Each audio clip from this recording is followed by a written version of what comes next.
Live from C.E. Weatherby Stadium here in the heart of Waynesville / Hazelwood, North Carolina. This is Swain High Maroon Devil football here on the Maroon Devils Network. Glad to have you listening in, everybody, on a Friday night as we're looking into the sunshine, overlooking the Blue Ridge Parkway, if you will, right here in Haywood County as our Maroon Devils are on the road to open up this 2018 season with a familiar opponent, the Tuscola Mountaineers. Hi, everybody. I'm Gary Ayers with Toby Burrell here on the pregame show, brought to you by our friends Michael Watson with Farley Insurance. We appreciate all they do in helping us bring you Maroon Devil football. So, Toby, coming in tonight, it's a typical August Friday night. The temperature in the mid-80s as we were driving in.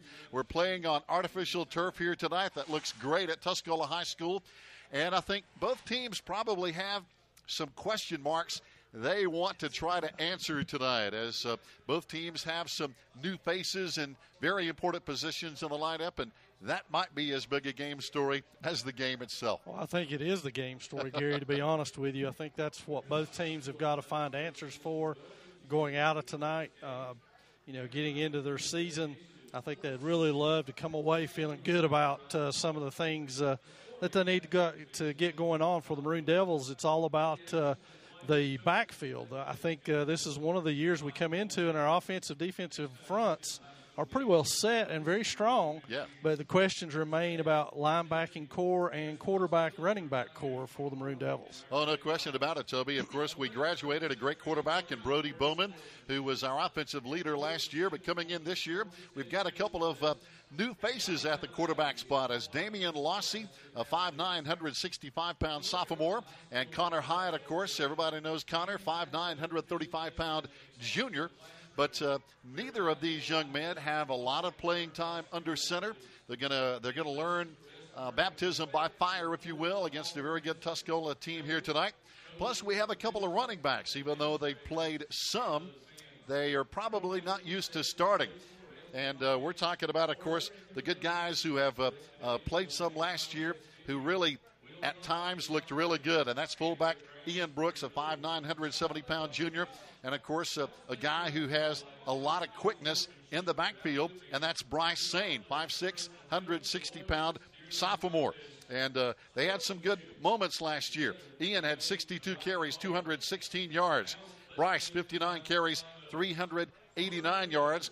And also Hunter Call carried 54 times for 268 yards. So these guys have some experience, Toby. But, again, we've got some new linemen and a new quarterback helping them make this offense work. And, Gary, it's a distinctly different approach that Jeff Marr and the offensive staff will take this year over last year. If you remember last year at Swain County Memorial when the two teams got together, Swain came out and threw the ball all over the place. Brody with 30 attempts on the night had a big day throwing the football, and that was simply because the backfield was so inexperienced they didn't want to put a big load on them. I think tonight it may be the direct opposite of that. I think you may see a lot more plays on the ground for the Maroon Devils, trying to take the pressure off of the young quarterbacking duo and into the experienced hands of Brooks and Sane back there in the backfield. Toby, I agree with you 100% because you don't want to put a lot of pressure on your quarterback. Neither one of these guys has ever started for the Maroon Devils as a varsity quarterback. But our running backs have some experience. And, again, we offensive line, and we were talking before the game, Toby, one of the biggest offensive lines, if not the biggest physically in Maroon Devil history, when you start off over at left tackle with Nick Millsaps at 6'7", 315 pounds. Over there at left guard, Connor McCoy, 5'11", 225, and he is the smallest lineman, by the way. Then at center, of course, we got Big Nolan Brown, 6'2", 300 pounds. Over at right guard, Chase Hughes at 6'2", 265. And at right tackle, Big Colby Kirkland at 6'3", 260, who, by the way, got the attention of the Tuscola coaches on film this week. Well, I tell you what, it's a very talented line, Gary, and of those, Millsaps, Brown, and Hughes all started all season last year. Nolan took over at center when we had some injuries in the up front and stayed in that position. And personally, I think he made a huge difference over that 6-game winning streak in solidifying that line in terms of the ability of him to be able to snap the ball and put the line in the proper blocking schemes and so forth. I think it was key. You know, the Maroon Devils went on the end of the season, win 6 of their last 7, and I think he was a big part of that, moving into the center spot, and that's where he'll start tonight. Oh, Nolan Brown is he's a player. He's a senior. I think he's going to be a leader on this football team, and I really hope he has the great season that we expect from him. Of course, one of our other linemen we didn't talk about, and that's one of our real leaders as well, and that's our tight end who also plays defense, Jacob Langston, who's a good target at 6'2", 210, a junior. So he's very capable, Toby, and I think brings a lot to this team as well. You know, he does, Gary, and he's going through a position change because he was one of those starting linemen last year to start the season. Yep. Played some center and then was injured, and that's what brought Nolan into the lineup. And now he moves from the interior to the tight end spot. It may have been that he just was too small to play. You know, he's not as big as the other guy, so maybe they just kicked him out because he's only 6'2", 210. But the versatility that this Maroon Devil team has developed over the years allows things like that to happen. They learn how to be football players, not just position players. So I feel like if we were to have an injury across the front, that Langston could very easily move right back into that spot and hold down one of the interior line spots. He is very, very capable indeed. Toby, as you mentioned, our Maroon Devils coming back. We've got 5 starters back on offense, and, of course, most of those are up front. We only have 3 starters back on defense. So I'm sure when you look on the defensive side of the ball, and that's where our head coach, Neil Blankenship, runs things, he has to have a lot of question marks in his head coming into this game tonight too, Toby, because there are a lot of new faces over there, especially in the linebacker and secondary spots. Yeah, and I really look forward, Gary, to listening to Coach White talk about what that transition means. We've seen that a lot over the years in terms of it's not just one of those 11 people on the defensive side and they just go and tackle the ball. Everybody's got a job to do. And what you'll see here early on is they make these adjustments and adapt to what this defense does and what it brings to the table is if one person makes a mistake, it usually costs us big somewhere down the road. I think the biggest issue for the Maroon Devils moving forward is going to be in the linebacking core and how they adjust to being able to run and make plays behind this very big defensive front as well. You know, one guy that really impressed me last year, and he played some corner, and he's kind of more of a, is again, Ian Brooks, who's going to be our full set. Not the biggest kid on the defensive side of the ball, 570 pounds. But he's very good. Running him, and the crew is going to be Burrell, 5'11", senior. Also Thomas Allen, who is 6'1", 190-pound junior. So I think we have some good talent there. They just need some experience and play time. They do, and it's going to be a position change for some of them. I know Hunter played in that middle some last year to give Wren a break. Wren was hurt a couple of games, and Hunter got some time in them to help him in his development as being kind of the quarterback on that defense. And, you know, Thomas Allen was a pleasant surprise last year. I think 5th on the team in overall tackles and his highest rates by tackles in terms of that. I think he'll be moving around a little bit as well to his athleticism. Talked about some of the experience in the secondary, and this, without a doubt, it's inexperienced because we have 2 sophomores starting back there. Bryce Sains, our free safety. Damian Lossey is going to be both are sophomores. So, Toby, they may come in a little bit big-eyed, if you will, playing those safety spots tonight. You're correct there, Gary. And, again, this Tuscola offense, which is fans have kept up to over the years, folks, it's not going to be the Thards in a cloud of dust anymore and try to miss you. They're going to throw the ball. They're going to put it, and they're really going to test this Maroon Devil defense early and often. And, Gary, the heat may actually play a factor in this ballgame before it's over with depth. Oh, no question. And our depth is not what we would like it to be. But talking about Tuscola, they do things different. They do spread it out. They run some multiple sets on offense. Their head coach is a brand-new guy, J.T. Postel, coming in his first year as head coach, taking over for the veteran Tommy Persley, who did a good job. But J.T. is bringing a new ad, and I think it's going to be interesting to see in this first game these players respond to their first-year head coach. I agree. It's a big test for them just coming out of the gate, and the fans, I'm sure, from Tuscola will be anxious to see what this offense looks like, what their defense is going to look like, and moving forward, and they got to get things going in a hurry with their schedule. Oh, no doubt about it. And one guy that we're going to be seeing a lot of tonight, Toby, and I think teams all over this Western Mountain Athletic Conference, it's a tough 9-team lead. Everybody's going to be keeping an eye on number 9. That's Braden Mundy. He's the 6'5", 250-pound senior tight end and defensive end, and he is already being recruited by NC State and UNC Charlotte. He is a true Division I player that's going to be playing somewhere next Saturday, and he's one of the best players on the field on either side. So outstanding player. Fans, stay tuned. We're going to be coming back. We've got actually got Coach Rod White showing up in the press box tonight. That's what I've heard a rumor about that anyway. We'll come back and find out if that rumor is true when we come back after this 2-minute timeout right here live on the Maroon Devils Network.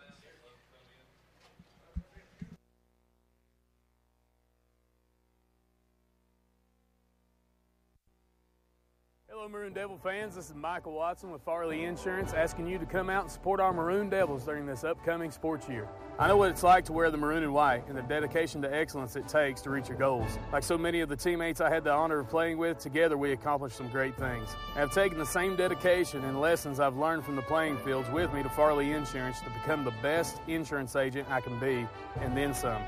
Whether it's home, auto, life, health, business, or commercial, Farley Insurance is dedicated to making sure we take care of you and your family.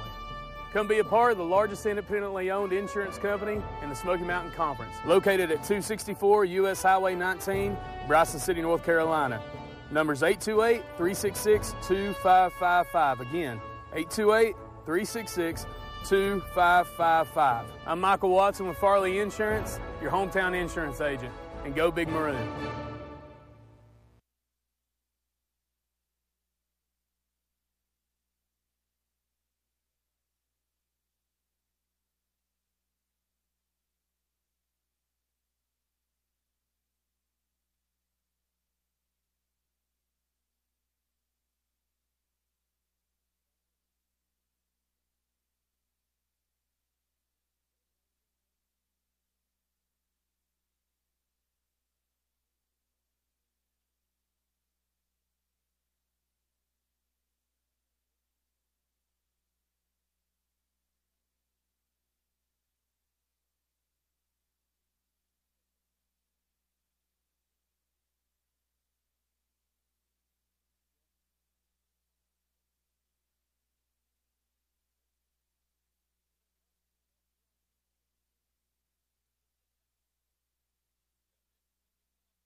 Fans, welcome back to C.E. Weatherby Stadium here in Waynesville on a beautiful Friday as we look over at the mountains here that literally lead up to the Blue Ridge Parkway, and we're blessed with no rain here today. It's been kind of a dry week, and joining us now, pulling on the headset, is Maroon Devil coach Rod White. And, Coach, I tell you, I don't know about you, but just having a week where it didn't rain every day is kind of nice, and I'm sure these coaches and players were able to practice more this week maybe than they have all summer. Well, they left their flippers at home, at least anyway, and got to put their cleats on. That's the biggest difference.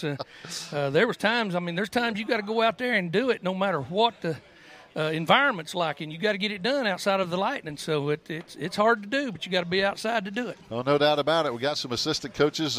Looks like they're going to head upstairs and get to work here, and we're always glad to see these guys and get always overworked and underpaid. That's what I say. Yeah. But, we were talking, Toby Burrell and I, and he brought up a good point, and I know you can really add to this. We were talking about, especially, Coach, the defensive side of the ball. We have 5 starters back on the offensive side of the ball, but only 3 starters back on defense. We've got 2 sophomores playing in the secondary. And as a defensive coach yourself, tell us how difficult that can be and what Coach Neil Blankenship is going through coming into this game. Well, once they go on that field, you can't hide them. Right. And it doesn't matter how old they are, whether they've got a driver's license yet or not, what's going on with them, because there's such a dynamic that has to take place.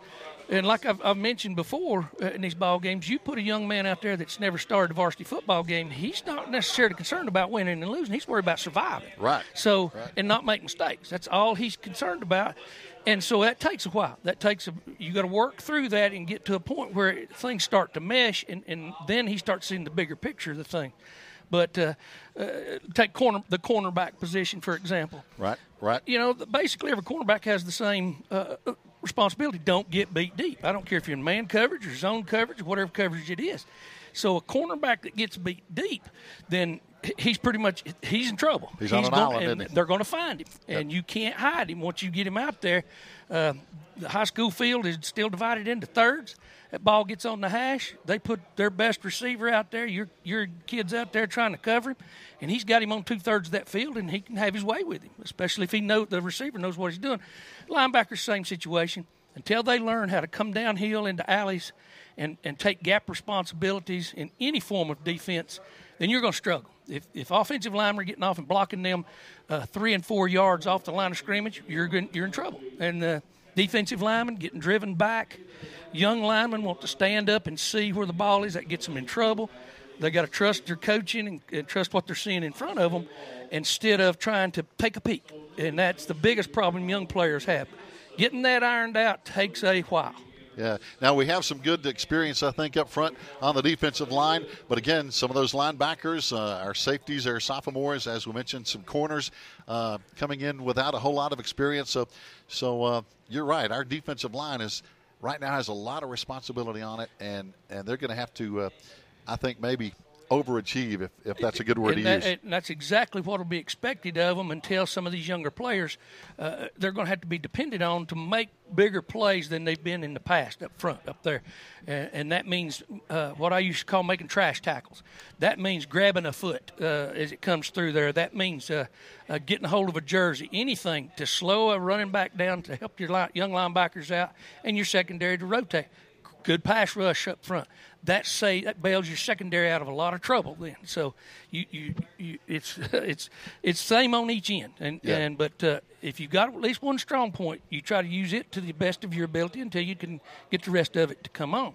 But notoriously and historically, offenses are harder to get to come along like that than defenses, to be honest with you. They really are. And we talked about that some as Toby and I were talking earlier, Coach. Obviously, we've got a couple of quarterbacks coming in, and Damian Lossey, a true sophomore, and then Connor Hyde, a junior. Connor's played a little bit. But we've got a couple of quarterbacks who haven't seen a whole lot of playing time, and they're going to come in very big-eyed and it could be an experience out there. Yeah, you got to take your lumps with a young quarterback, a first-time starting quarterback. He's going to make some mistakes. He's not going to read things properly. You're not going to ask him to do a whole lot of audible. You may give him a few choices to get you out of something that's real bad, to kindly protect a loss on a particular running play or pass play. But the biggest thing that you got to do is try to instill some confidence in them enough to where they feel like they can take control of the game. Right. Any quarterback has to know that he has to be able to take control of the game, and the good ones you see playing are those guys that can do that, and they put it on their shoulders. But now, when you're 16 or 15 years old, your shoulders got to be pretty darn big to take that on. And talking about big, we have one of our biggest, if not our biggest ever, offensive line. If there's a strong point on this football team, that's got to be it, because we have a big size up front. We've got some experience up front. I know, talking to a couple of the Tuscola coaches before the game, they're really impressed with what they've seen so far. And so obviously our running backs and our quarterbacks, they've got to feel good about the guys up front. Oh yeah, I watched them a little bit of practice this week, just coming off the football. That's a big plus for an offensive lineman to get his feet moving, get his body position right, and be able to move people, and that's a big plus for us right now. Fans, stay tuned. We're going to come back after this 2-minute break, and we'll be back with more live right here on the Maroon Devils Network.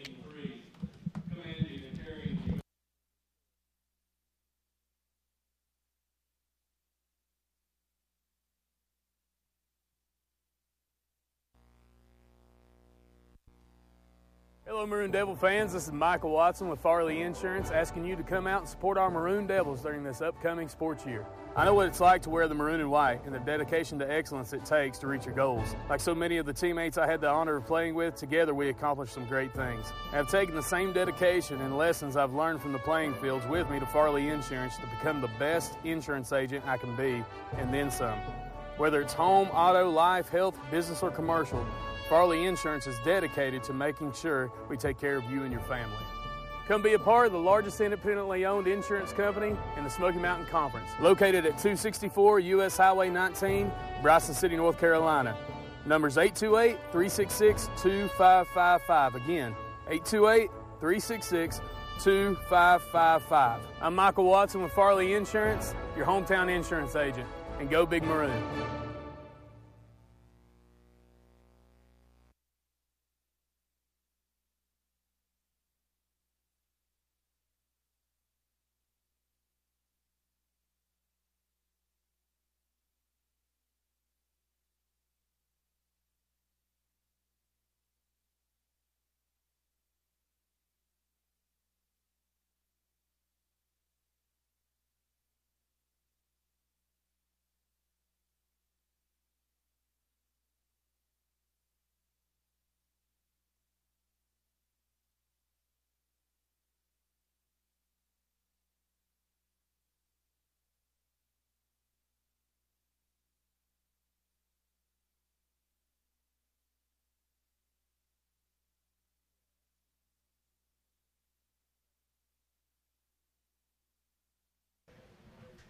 Fans, welcome back here on a Friday night as we just heard the Tuscola Marching Band playing our national anthem here tonight at C.E. Weatherby Stadium. And we're glad to have our radio listening audience as well as our Maroon Devil internet audience, if you will, watching and enjoying the internet broadcast.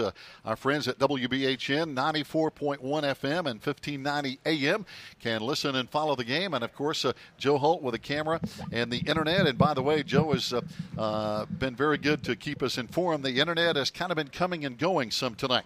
So if you see the internet kind of drop out, be sure and flip over and tune in to 94.1 FM or 1590 AM if you see our internet signal go away and lose us. So that's another way you can keep up with the game. And by the way, all the broadcasts are going to be free this year on the Maroon Devils Network. We want you to be a part of us and have a lot of fun with us, and I think it's going to be a fun season. Now, of course, Coach Neil Blankenship might be feeling a little more nervous as he has some inexperience at several key positions here, Coach White, and you know how that is when you have some sophomores starting. I think we, looking at our lineup here, we have 4 senior starters, 8 juniors, and a couple of sophomores. So obviously not the most experienced team we've seen. No, and I used to have a rule with our coaches, and this is an old adage that coaches have used for generations and generations, and it's the KISS principle: keep it simple, stupid. And because you're only as smart as your players are going to be out there on the field. No matter what you know, it's what they can handle, what they know, and what they can handle. So you keep it simple and basic as you can. And after talking to Coach Blankenship, that's basically what they're doing. They're not going to be able to expand a whole lot more until they can get some of their basic stuff down pat. I mean, it starts with offensively a snap of the football. Getting lined up correctly, getting your people in the right places to run particular plays and try to – you don't really worry so much about how you're going to take advantage of somebody defensively. You just worry about your people doing exactly what they're supposed to be doing, and you can worry about the rest of that stuff later on. Oh, no question. And defensively, same thing.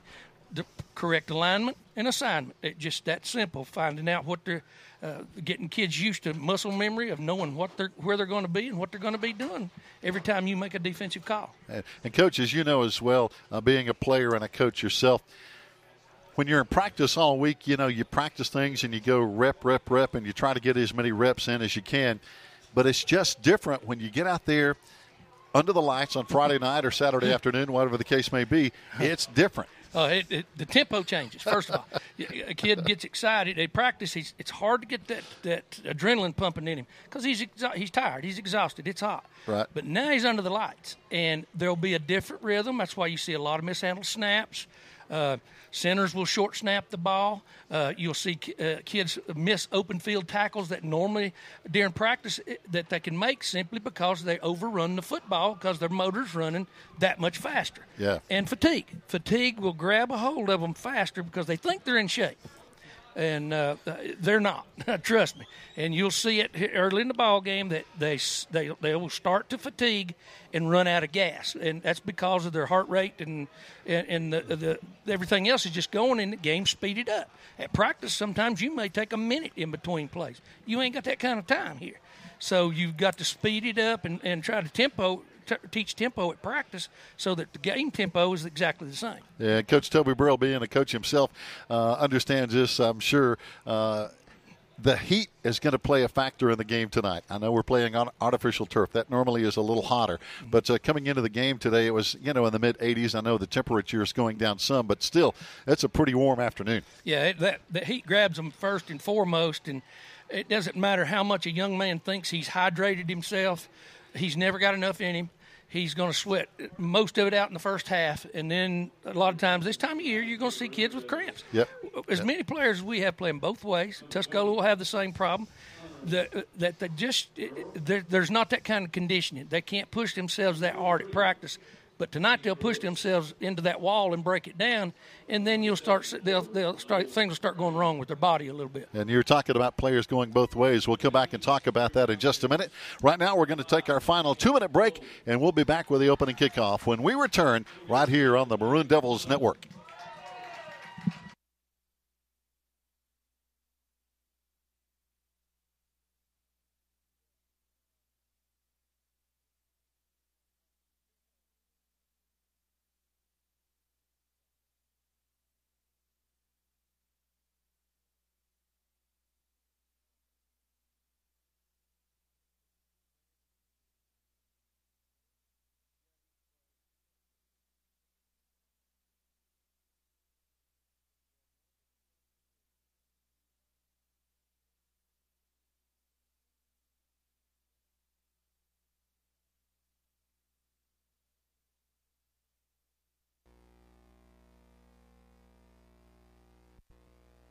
Hello, Maroon Devil fans. This is Michael Watson with Farley Insurance, asking you to come out and support our Maroon Devils during this upcoming sports year.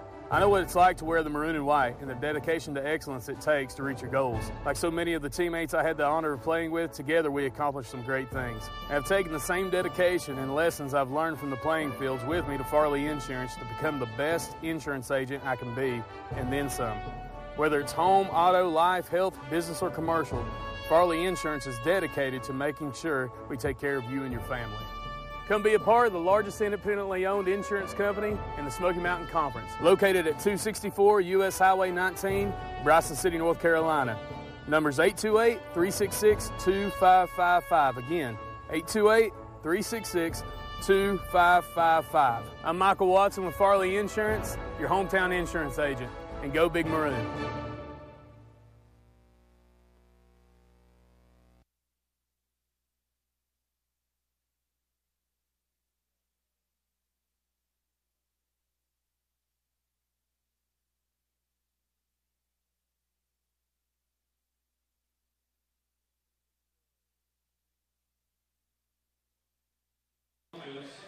Fans, welcome back. Talking about Michael Watson, Coach. I know Michael Watson knows about being a Maroon Devil football player. He was a prime part of one of our state championship teams. Yeah, Michael was a lot of fun to coach, and in 2001 he kind of pulled it all together. He'd started for us there for 3 years, and that group he was coming through with, that group of seniors and the juniors that were adding to it, and a few sophomores that were peppered in there at that point in time were just did an outstanding job down the stretch. Once they realized that they wanted to continue to play after the regular season was over, and it was a lot of fun coaching. It really was. They got the job done. Talking about the opening coin toss, our 3 captains tonight are going to be senior Hunter Burrell. He's going to be one of our linebackers.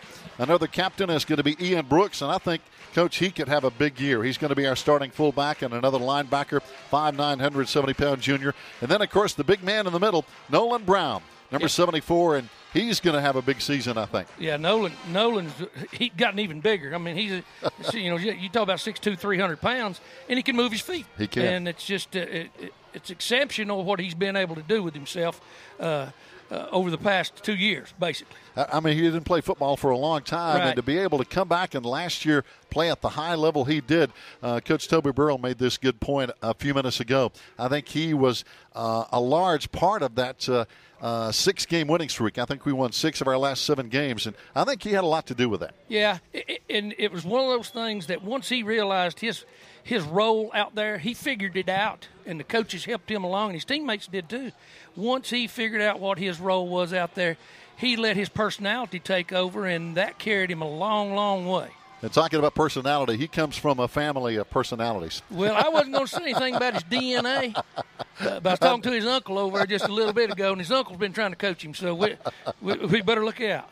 Okay, I tell you, the Brown family has had a lot of great athletic history at Swain County High School. We're going to be getting the opening kickoff. We're going to be back to return, and the Tuscola Mountaineers going to be kicking it off as Davis King is going to be their kicker. He's going to be kicking it deep, and so we're going to get the ball first on offense here tonight. And our deep man right now is going to be one of our mainstays, and that's Bryce Sane. He's going to take it back at the 4, out to the 5, to the 10, to the 15. Cuts outside to the 20, out to the 25, and a good return to the 26-yard line before Nick Cole knocks him down there. So nice job by Bryce. Yeah, that's something Bryce really enjoys doing. You can tell, and he's good at it, and he's a threat at any time to break that thing off.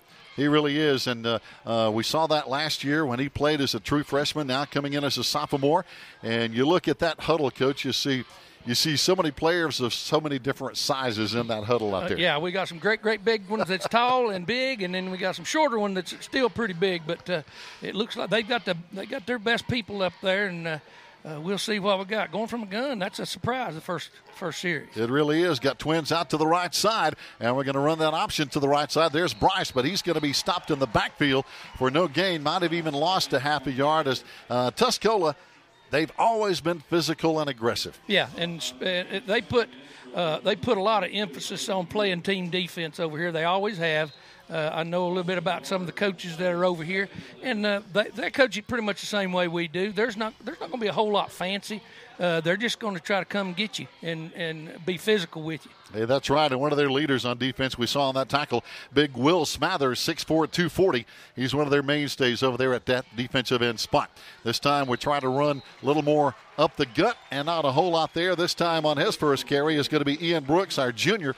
And again, Tuscola right there after a very short game. Yeah, and it puts us in a situation right here, and this is one that Coach Blankenship and Coach Marr don't want to see a whole lot of, is these 3rd and 8s and 9s when you're asking this young quarterback to maybe do something that he's going to have a hard time trying to do against this defense. Got twins out to the left. He fires it out here. It's going to be complete at the 25-yard line, trying to get some running room out to the 30-yard line. Nice work out there as Lossy hits his wide out over here. Hunter Call, who's 6'1", a senior, but it's going to be a 4th down, Coach, and we still need too many yards to go, so we're going to punt it away. Yeah, great play call because he did the safest thing he could do with his young quarterback.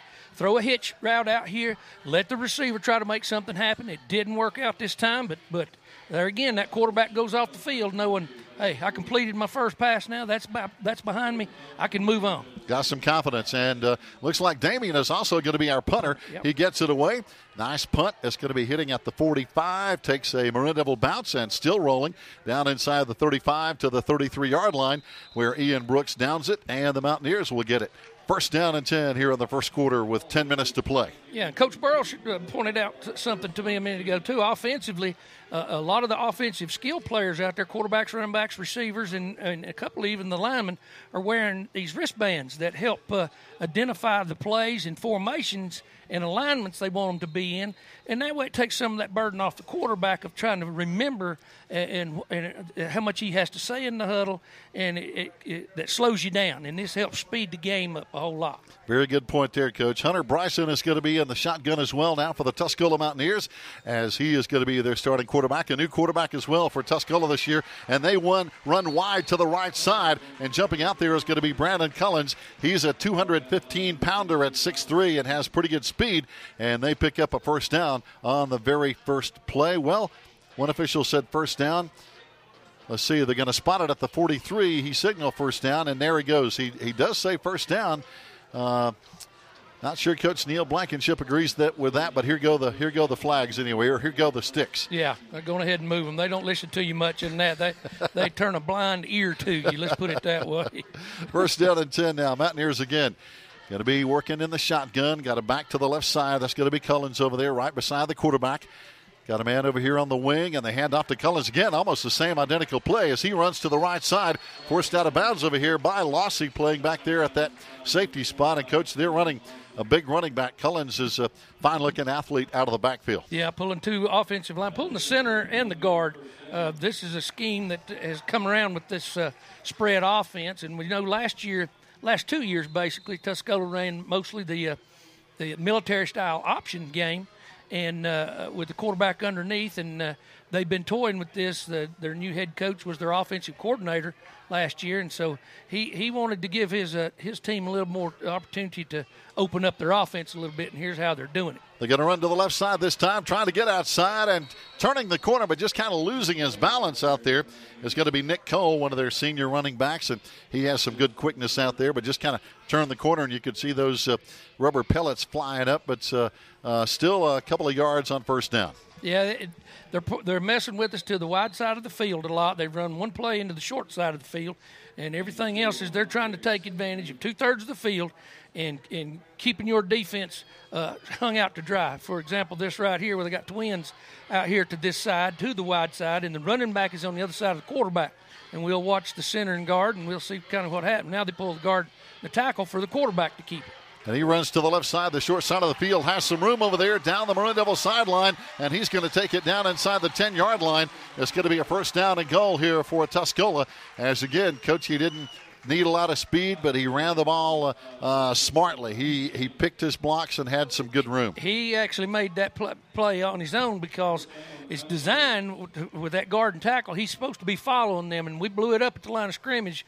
It looked like it was Brown, I think it did. It blew it up at the line of scrimmage, and by the time he saw that, he just went right back to where they pulled from and made up the ground out the backside. Here we go, first down and 8 now. First down and goal for the Tuscola Mountaineers under the leadership of Hunter Bryson. Got a man in motion right behind the line of scrimmage. He's going to turn, and we've got a first penalty flag of the ball game with 8:32 to play here in the first quarter.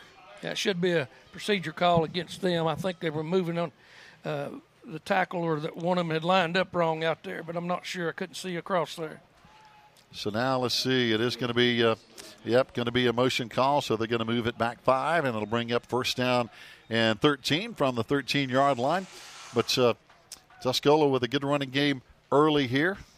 Yeah, they're pressing us pretty hard up front right now, and it looks like that here again they got the ball on the hash mark. And I look for them to either run the same play with the quarterback to the backside or run it out here to the wide side. And the quarterback takes the snap and the shotgun, hands off. Here comes Cullen again. This time he's tripped up after a 1-yard gain. So, Coach, we had good penetration that time. Coming up quickly again is Ian Brooks. Yeah, we played that a little bit. I think Ian he had that first play back. It was the same play, the first play they ran. Yep. He came upfield just a little too far. He recognized it. He realized it. He needs to squeeze them at the line of scrimmage because he's got linebackers coming downhill to fill those alleys. And he doesn't need to press it so much upfield because it just gives that back plenty of room to make a cut out there. We were talking about the size of our offensive line. Tuscola's is also big. We'll tell you their sizes here in just a minute. But again, they have some good beef up front now. It looks like the quarterback is checking things with his wide receiver over here, Bailey Ewert, who is going to be one of their more valuable players. And they want a timeout now with 7:49 to play. And Coach, talking about Bailey Ewert, big year last year, 891 yards on the ground, 361 receiving. And he was also the All-Western North Carolina kick returner last year on that All-Western North Carolina team. So we're probably going to see more of number 22 at some point tonight. Yeah, I wouldn't let him come off the field. After watching him last year and then reading about him this year and how much he's come along, he's not big in stature, but he reminds me of a whole lot of players that we had during the time I was coaching, that their heart is way bigger than the rest of their body, and they can play. And he knows how to play this game, and he knows how to get things done with his size. He always gave Tuscola, it seems like, as you mentioned, last year and the last time we were over here, seems like they played with good field position all night because of Bailey. He makes things happen. He really does. And I see Bryce Sane coming along doing the same thing for us. But he's that kind of player, and that young man, he's carried Tuscola a long way. He really has. Talking about their line up front, they go 6'2", 265, 6'4", 240 pounds, 6'2", 210, 6'5", 272. That's Big Joseph Smart, and he's a load. And also Hernandez at 5'10", 245. Here we go. Quarterback in the gun. He's going to roll to the right side, wants to fire, does, and there is number 22 that we were talking about, knocked out of bounds at about the 7-yard line, Bailey Ewert. That's not going to be enough for a first down. They're going to spot it at the 5, so it'll be 3rd down and goal from the 5-yard line. Yeah, we need to hold right. We need to stop them right here if we can. It's going to force them to maybe do something they don't want to do, and if they don't attempt a field goal, which their kicker, I've not seen him kick or whatever, where they have that much confidence in them, this would be a big stop for us if we can keep them out of there in 2 plays. Oh, no question. Going wide to the left side now is going to be Jarrett Penland, and coming wide to the right side is going to be Sam Messer. I don't like that wide side right now with 22 lined up over here in this slot, and right there he comes. And he comes. He gets the handoff, cuts right back up, and Coach, he goes in standing up for an easy touchdown. Yeah, that's pretty much a Murphy type play right there. Run out of a different formation. It's they pull a guard and trap, and he makes you think he's taking that ball all the way to the edge. He sticks his foot in the ground, cuts up field, and he goes in there untouched. Oh, you're right. He's a smart player because that misdirection, I think, really caught us off guard. It did, and I can see why with the personnel that Tuscola's got, why they may have changed their offense up since from over last year, but it's something they've probably been wanting to do for a while. Now the point after touchdown is going to be good. Booting it up and in is going to be Davis King. He is their kicker. So with 7:02 to play, Tuscola 7, Maroon Devils 0. We'll be back in 30 seconds right here on the Maroon Devils Network.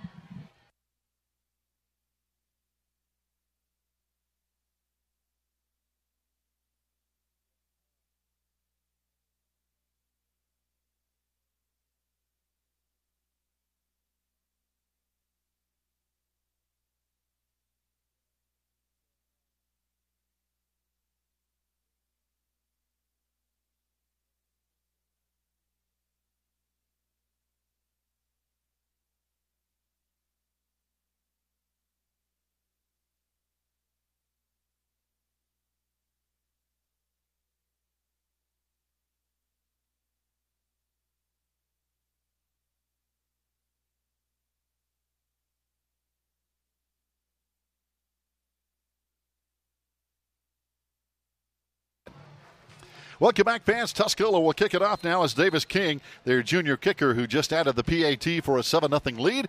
And, of course, our Bryce Saint is going to be watching this one go into the end zone. That one went over his head, Coach, and he did the right thing and let that one keep going. Yeah, once it crosses the goal line in high school football, it's a dead ball anyway. So if it's taking that kind of flight, even if a kid jumps up and grabs it and comes down in the end zone, they blow it dead right then anyway.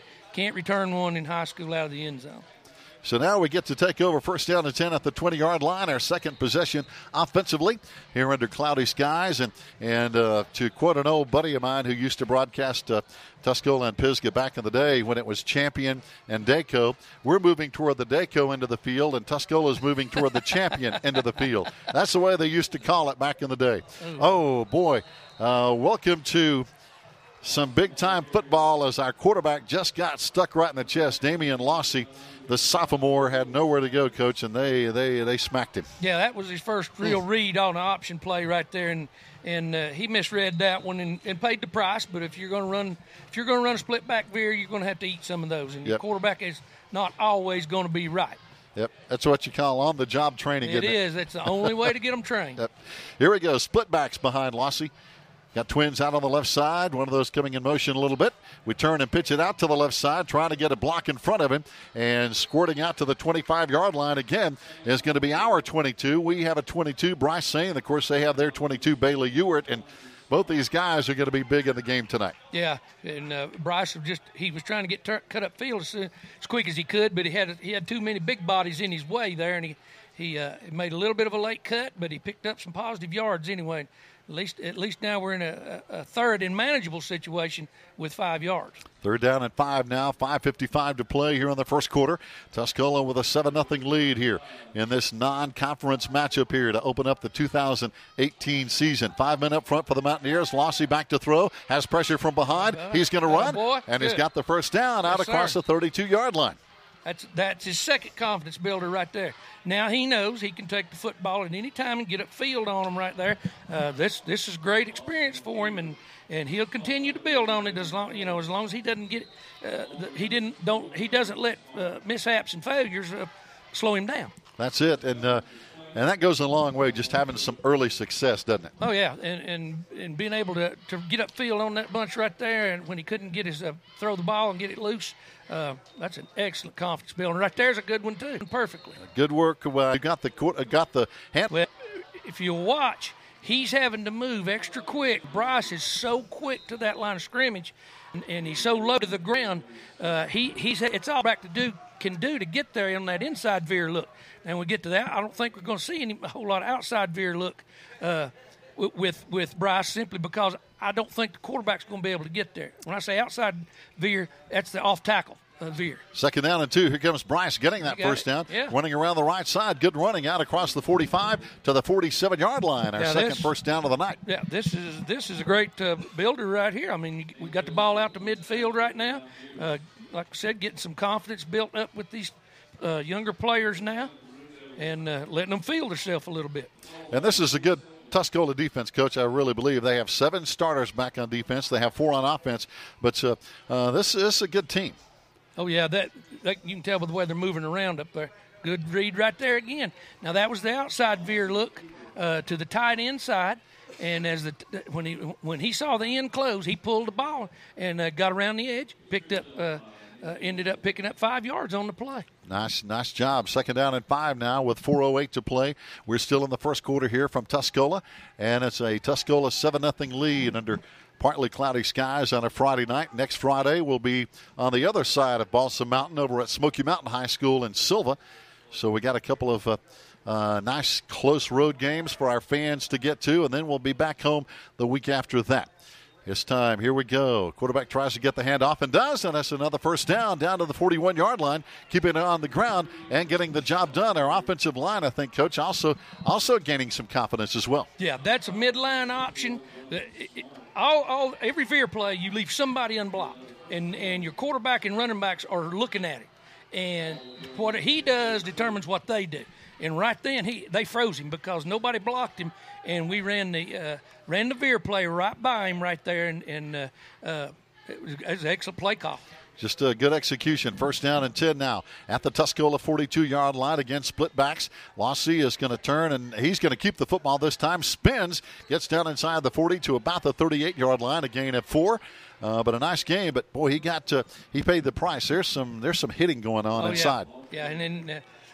He's the kind of player. He's pretty physically. He's young, but he looks like he's pretty physically tough. He'll be able to take some of that, but you don't want to get him too gun shy of getting upfield. But he's getting a lot of confidence right now. To see him hang on to that football and get upfield with it himself is a big booster. Yeah, he was in the jungle that time. Lossy 5'9", 165-pounder, and again Tuscola with some good size up front, and they get after you. These Mountaineers hit you. 2nd down now. We still need about 7.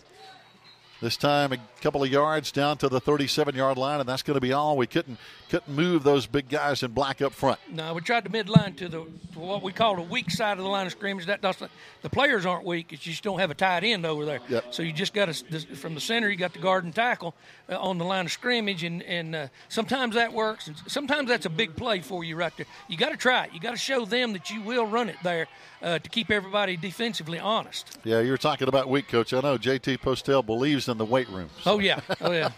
3rd down. Here we go. We need a long 4. Here we go. Bryce out to the left side. He should have the first down to the 31-yard line. And again, that's 1 plus Bryce Sane has. He gets to the line of scrimmage quickly. Well, if you notice too, Gary, we went with 2 tight ends then. And they made a liar out of me because I didn't think they would run the outside veer with Bryce. I didn't think the quarterback could get there. He got there. And that was the outside veer. We blocked down on the tackle, left the end standing, and Bryce ran right by him. And when the quarterback saw the guy standing there, he just gave it to Bryce. Looks like we're going to have 2 tight ends again. Yep, 1st down and 10, this time at the 31-yard line. And we go right up the gut with a penalty flag, and it looks like that play got kind of blown up early.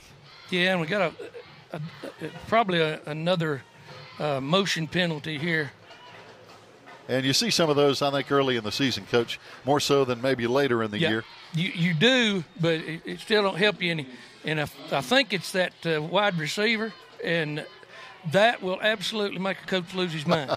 And not because of anything. It's just that they're not supposed to move till they see the ball snapped, and it just kills a coach when that happens out there. And the young man's got to learn. That's it. Got to learn. And it's going to move us back 5. So now we're looking at first down and 15 from the 36-yard line of Tuscola with a minute and a half to play here in the first quarter. So after the 5-yard penalty, we'll back up. We still have 4 downs and need to get down to the 21 to get a first down and keep this drive alive. But the first quarter winding down. Tuscola, a lot of guys up in the box, and yet we moved again. Yeah, that one was obvious. It must have. Sometimes the defense will make when you're going on a quick snap count, and it calls you to prematurely, and a lot of times you try to. Sometimes it's to back to the 41. So now that really with a minute 21 to softly coach for a young offense right here. This when penalties, they are drive killers. Almost they are drive killers because you ill afford can give up to get. Oh, no question. There's no big Thomas Allen. Everybody's on the same page, and they're just under a minute to play here in the first quarter and cover to Smoky Mountain High School. Another first-year head coach over there. Then we come back home. Our first game is going to be August 31st with North Henderson coming over to Swain County Memorial Stadium. Know some of those guys, have been around some of them got some real good young coaches up there working with him and some different things up there at Smoky Mountain. Turn their luck around a little. It'll be a true test for us. It really will be. The next 2 weeks, even after this Tuscola game.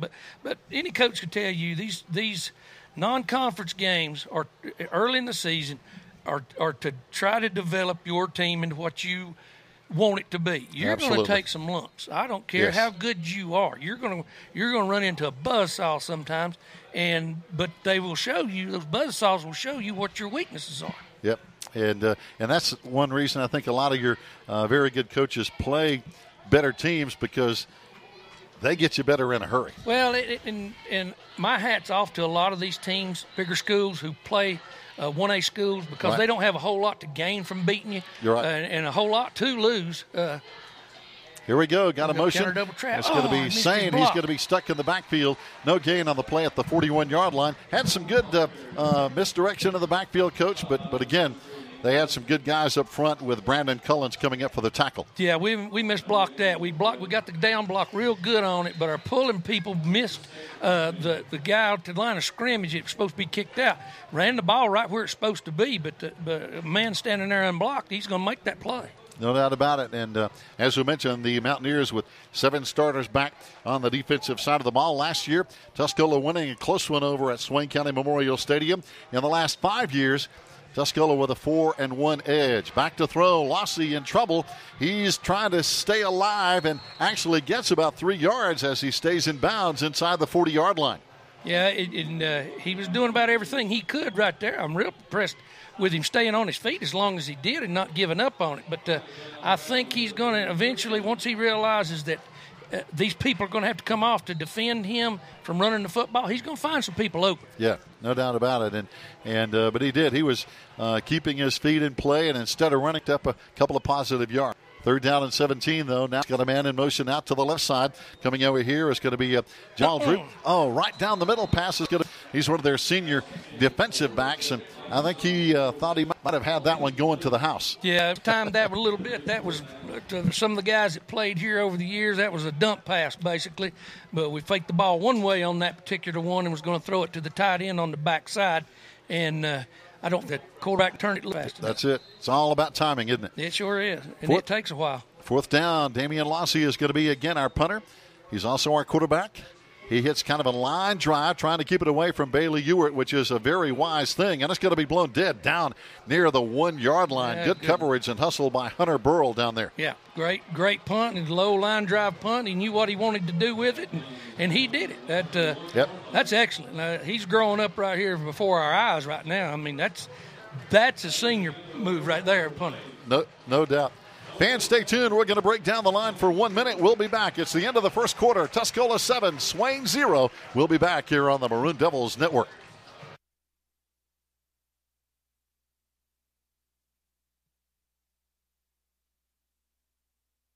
Hello, Hello, Maroon Devil fans. This is Michael Watson with Farley Insurance, asking you to come out and support our Maroon Devils during this upcoming sports year. I know what it's like to wear the maroon and white and the dedication to excellence it takes to reach your goals. Like so many of the teammates I had the honor of playing with, together we accomplished some great things. I have taken the same dedication and lessons I've learned from the playing fields with me to Farley Insurance to become the best insurance agent I can be, and then some. Whether it's home, auto, life, health, business, or commercial, Farley Insurance is dedicated to making sure we take care of you and your family. Come be a part of the largest independently owned insurance company in the Smoky Mountain Conference, located at 264 U.S. Highway 19, Bryson City, North Carolina. Numbers 828-366-2555. Again, 828-366-2555. I'm Michael Watson with Farley Insurance, your hometown insurance agent. And go Big Maroon. Fans, welcome back here from Friday night on the Maroon Devils Network. Glad to have you watching and or listening. Watching on the Maroon Devils Network and listening on WBHN 94.1 FM and 1590 AM. And, Coach, we're back. They're going to spot it at about the 3-yard line. Got a pretty good spot on that one. And Tuscola takes over 1st and 10. Let's see if our defense can kind of hold them at bay here. Yeah, and here again, it looks like they've got a couple of plays they will run into the boundary, but most of their stuff is going out there to that wide side of the field. And here they go. Quarterback in the shotgun. This time they run right up the gut. Ball is loose. We got it's a Maroon Devil football fumble recovery at the 5-yard line. Coming up with a football down there is going to be Ian Brooks, number 33. The ball was loose, and this is a huge turnover on the first play of the second quarter. Yeah, the running back got hit, and then the ball was punched out, which is I think it was one of the defensive linemen. That's kind of a upscale maneuver right there to knock that football out of his hands, and here's our chance. Here's our chance to tie this thing up. No question. When you get an advantage like this, or get a recovery like this, you got to take advantage of it. This time going wide to the left side, it's going to be Jacob Waldrop. Got double tight ends again and twin backs right behind Lossy. Going right behind the beef up front. And Lossy trying to hand off to Brooks. I'm not sure if he got the handoff or if he just kept it. I think he did finally get the handoff, and Ian carries for a couple. So it should bring up probably 2nd down and maybe 3.5 here inside the 5. Yeah, they were running Tuscola did a smart thing right there, running a scrape towards the football. They took those defensive linemen, line them up a little bit wider, and then they bring them towards the football from the outside in. And it makes it real hard to hit a mesh point on a veer play, and that's what happened. We ran right into it, and offensive linemen have a hard time trying to get their body positioned right to block them. Here we go, same set. Lossy under center, tries to hand off to Brooks again, but boy, I tell you what, it's just power against power up front, Coach, and there's not a whole lot of moving either way. No, and that's the same play. We ran the same thing again. That's wedge blocking. In order, so we don't have to count people, we don't have to look for men. All we're doing is putting our shoulder pads together and trying to form a wedge into the end zone. So now it's going to bring up 3rd down and goal from, again, about the 3-yard line. So we've got 3 yards to go for a score. Just underway in the second quarter, 10:50 to go. Trying to tie it up against Tuscola. Looks like the same set, one man wide left, twin backs, and double tight ends as well. Lossy is going to hand off left side this time. And is it in? Yes, touchdown, Maroon Devils. And it looks like Bryce Sane popped it in. Yeah, did a real smart thing right there. Coach Marr did. Yeah, they ran into that unbalanced side where we had 2 tight ends on the same side. We got them outnumbered over there. They just ran it back to the short side, to the weak side, where we just had a guard and a tackle. Veer blocked it, and he put his shoulder pads down and punched it into the end zone. So now with 10:38 to play in the second quarter, it's 7-6. And now coming on for the point after touchdown is going to be Hunter Call. And he's taking Holden Petty's place. Holden graduating, and he boots it up. And we've got a tie game with 10:38 to play. Fans, we're going to come right back here from C.E. Weatherby Stadium in Waynesville in 30 seconds. Stay with us on the Maroon Devils Network.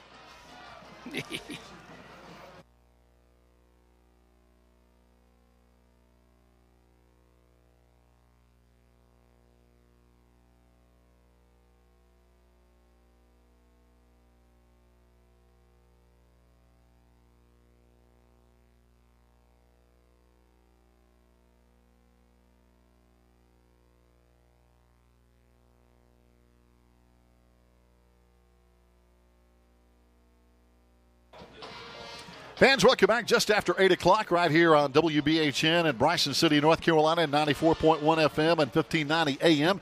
Give their legal ID for them. And as I guess Toby Burrow says, we need to give a legal ID for the Maroon Devils Network as well here on a Friday night. But, Coach, that was obviously big, set up by the Tuscola fumble. If one thing that every coach dreams of is being able to take advantage of turnovers, and when you don't, it just feels it takes a lot of air out of your balloon. You know, oh boy, it deflates you. You get down on yourself, and we capitalize. So that's a plus. And if you're going down the sheet marking plus and minus things, I know they worked extensively during the preseason on making sure that every time a ball hits the ground, it's ours. So. Hunter Call is going to be kicking off here. He's one of our seniors on this team. 9 seniors on a young bunch of Maroon Devils. He kicks this one straight down the middle. It's going to be Bailey just inside the 5-yard line. Very dangerous kick return, man. 20, 25. He's still going. 30, 35. And it's the kick. Oh, he pitches. Oh, he's still going. Bailey Ewart is just, as we talked about earlier, Coach, he is a game-breaking player. He did. He just found his seam, and the only person out there left that could have made the play was Bryce Sane, and Bryce made the play on him. He kept him in front of him. He didn't try to knock him down. He just went and made the tackle. But here's that field position thing again. Now they're starting on our close to our 30-yard line with the football. And that's a huge return, obviously. As we mentioned, Bailey Ewart last year, the All-Western North Carolina kick return person on that team, and he's tough. He's scary. I mean, he really is, and he's an athlete, and he's not easy to tackle, and he's small, and you can't see him, and he's got very, very mobile feet. He can make a cut on a dime. He's in the slot over there on the right, 5'7", 150 pounds. Bailey Ewart, first down and 10. Now he comes in motion, and they hand it off to him, and he runs to the left side. Down inside the 25, spins down at the 20, and that's a Tuscola first down. Yeah, that's about the only third play they've run into the boundary, but that's one of their plays right there is to try to get him up in there behind those big linemen, and they overload you because they've got an extra blocker over here with that wing back. And they have good size on the offensive line, as we mentioned. Of course, we've got some pretty good size up front on our defensive line, talking about people like Nick Millsaps. He's up front. Also, we have Nolan Brown. We've got Connor McCoy. He's up front on one of our defensive ends, and Jacob Langston on the other defensive end. So good size up front. Yeah. Got a lot of folks learning with on-the-job training in our secondary here tonight. And some of our linebackers, I know Ian, of course, played a lot there last year. First down and 10, Mountaineers in motion. Misdirection handoff. This time it's going to be their big back Cullens, the 6'3 senior, as he rambles down to about the 14-yard line. Yeah, and this is another situation right here where it plays into our advantage if we make them run it or try to move the ball 2 and 3 and 4 yards at a time, because it reduces the field. We don't have to worry about them getting upfield on us and throwing the football. That takes a whole lot of that away. This time wide to the right side is going to be Sam Messer.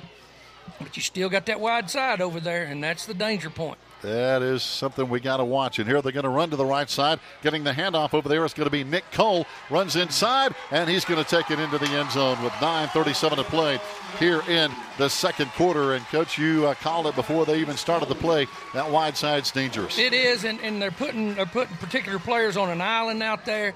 And you get out there in all that grass, and it's just too much to defend.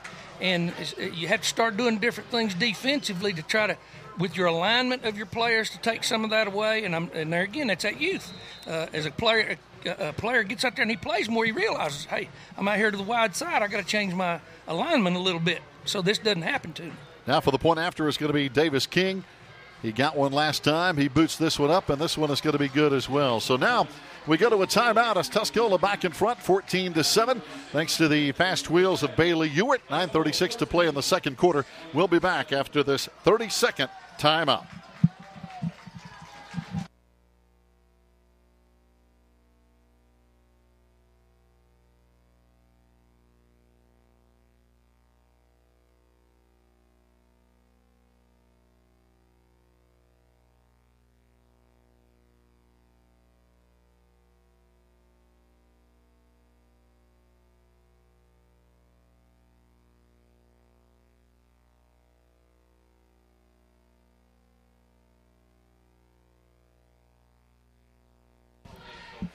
Fans, welcome back. 9:36 to play, second quarter here on a muggy evening at C.E. Weatherby Stadium in Waynesville.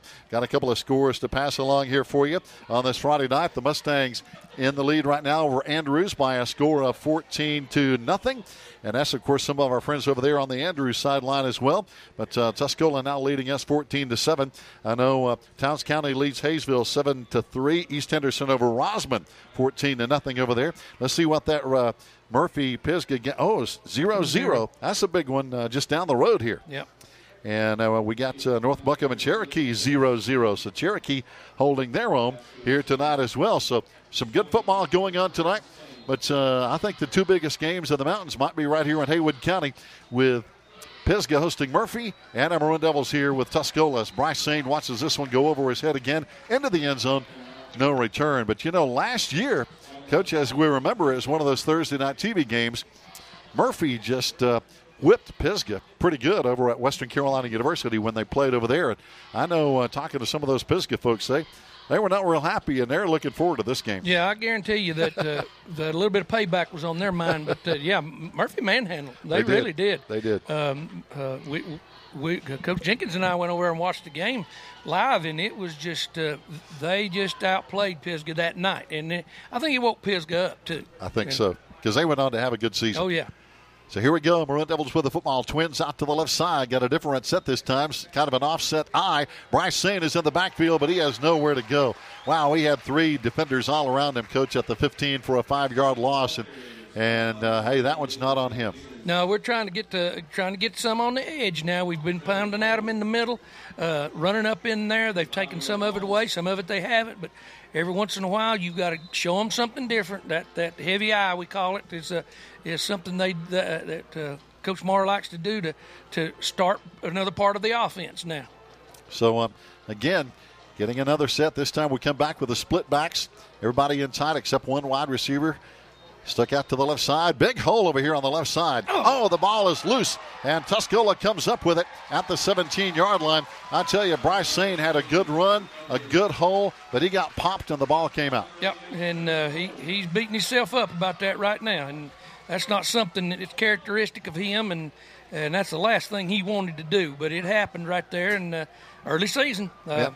They're not used to that. You work on it at practice, and like I used to tell our coaches, you start making a big deal out of that, and it seems like it snowballs. Oh, it gets in their head. Yeah.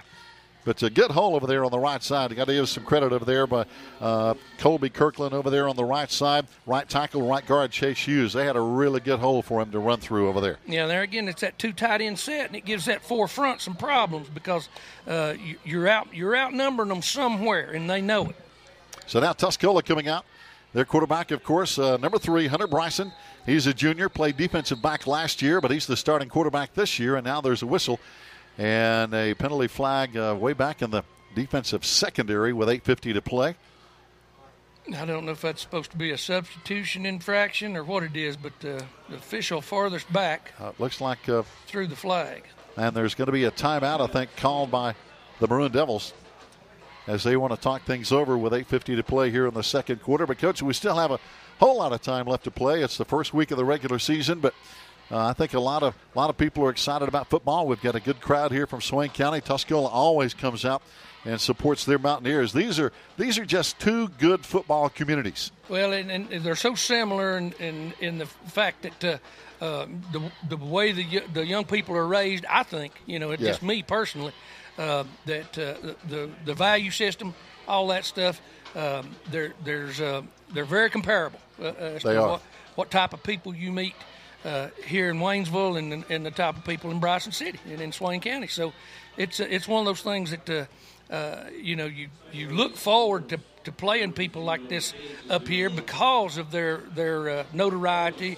And there again, it has to come off to Tuscola simply because they're willing to take on a Smoky Mountain Conference team and know that they have everything to lose by getting beat. Absolutely. And it was good to get them back on our schedule, I think. This is a good rivalry, not too far for our fans to come. And here we go. First down now after the timeout. There was no penalty. They picked up the flag, basically. Quarterback keeper left side. Oh, he's got a lot of room. Down inside the 5-yard line, lowers his head down to about the 2 before he's forced out of bounds over there. Coming over for the tackle is going to be Thomas Allen. Yeah, and there again, that's a little bit of the youth of the secondary right there showing up. They're kind of catching blocks right now. They're not really being aggressive enough to stop him at the line of scrimmage or for a short gain. Right now, they're struggling with the fact that many blockers are coming out there on them, and what they can do to beat them. And it's hard. It's real. It's something that you have to learn on the job. Well, you got Sosa over there, the corner at 5'7", 145, so it's kind of hard for him to take on one of those big linemen, isn't it? Yeah, he's kind of outsized. They run straight up the gut, and running in for the touchdown is going to be Brandon Collins, number 1. And 8:41 to play, and the Mountaineers are back on the board now as they lead 20-7. But again, that turnover obviously huge. It's such a game changer, and especially with young teams and in this time of the year. But they're going to happen, and I don't. You try to coach against it, but it's going to happen. Yeah, Coach. I don't know when you have a young team like this that you have games early in the season where you don't have turnovers. It's just really hard. I don't ever remember one. Oh, tough break. Good right there. The holder couldn't get his hands on the football, just kind of lost the handle, and he tried to tuck it and run, but good hustle in there as Jacob Langston came in and buried him, so the PAT is not going to work, and we'll keep it right here because that one was very, very quick, and they'll be back on the field here in just a second. Yeah, that was a good great play by that young man because he could have run right by that and allowed that the holder who can get up with his knee on the ground like that and run with the football. And he idled his feet down right there and made the tackle on him, which is a big play. So, Coach, I got to ask, I know it's our first game back. How was your summer? Did you get any fishing in? Did you have a little fun? Maybe do a little work from time to time? I'm just glad to get out of the house so my wife don't make me break beans. Yeah, I told her I got green bean fingers. I get cramps in my fingers from breaking them green beans, and she's canning them for the family. So, no, it's been a great summer. It really has been hot. It has been hot and wet. Yeah. But I don't know what's harder, breaking them or stringing them. Well, stringing them and breaking them, that's my job. She said, I'll grow them and I'll go down there and pick them. You help me along with these right here so I can, in the air conditioning, and break the beans. Hey, that's all right. Yeah. That ace comes in handy. Yeah. Here we go. Tuscola can get back to us. 8:41 still. A whole lot of time to play here in the first half. And it's going to be Bryce Sane watching this one go. Ooh, this one went out of bounds. It went out of bounds at a 1-yard line, so we'll get good field position here. Yeah, that's a break right there. The young man didn't hit the ball quite as well then, and it was over in the corner and it went out of bounds before it got to the pylon. So both teams, of course, with some new faces at some of the special team spots. A lot of people take kickers and punters and even snappers for granted, but boy, they can have a huge impact on the game. I prayed for them the whole time I was coaching. You wish you could wake up one morning and some young man could just punt a football out of the stadium. It didn't very seldom happen that way, but every once in a while you get a kicker. Like we had a series of them that were just natural kickers, and they made me look good because I'd really act like I could coach them, and all I could really do is hand them a football, and that's it. But, any of them named Zimmerman? Oh, yeah, every one of them. Okay, 1st and 10. Here we go. Lossie trying to keep it on the left side, and I think that ball's loose again, and I think Tuscola has it back again. Yeah, they hit us on the mesh point there on the outside veer play, and the ball popped out immediately.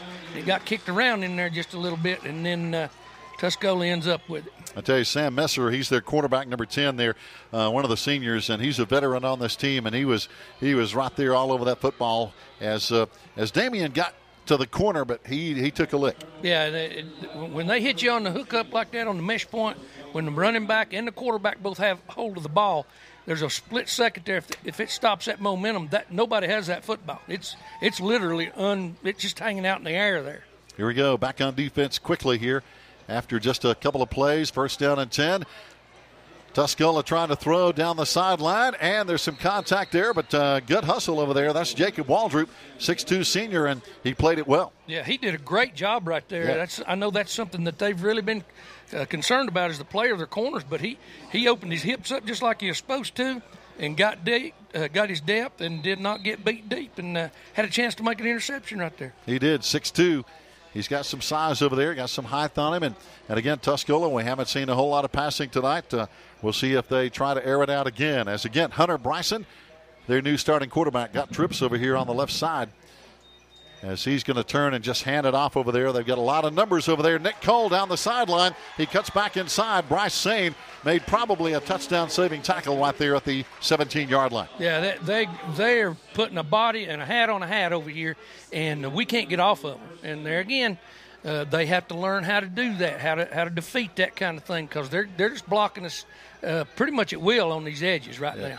And, Coach, they had the numbers as we saw that time. They had 3 lined up over here on that left side, and they just brought it right behind them. Yeah, that's that same short side of the field play that they really like. And they'll do something a little different right here, and it may be with the quarterback. Yeah, got a balance. Twins on each side. Quarterback in the shotgun by himself. This time it's going to be the man coming in motion. And he fakes, and he cuts back inside. And, wow, he's got some good feet on him. Down to the 11, 12-yard line. And, again, we're talking about Hunter Bryson. Their quarterback really has some quick feet. Yeah, he left 3 of us just down on our knees right there. Just broke them down when he got out here. But that there again, that's when you got that kind of athletic quarterback and you can tell he really likes doing that. And that's one reason I'd say they went to this type of offense, because he's probably a better running back than he is all-around quarterback as far as throwing the football and other things. So they're just using him as another running back. They're just snapping the ball to him. And you got to respect Bailey Ewart, who went in motion and got the fake. Oh, yeah, you got to know where he's at all the time. He's into the boundary right here, right now. So I look for them to either put him in motion or run some type of trap play, and there it is. Right up the gut, right up the middle, and all the way down to the 1-yard line is going to be Brandon Cullins. He's their big senior, and he's a pretty good sized back at 6'3", 215.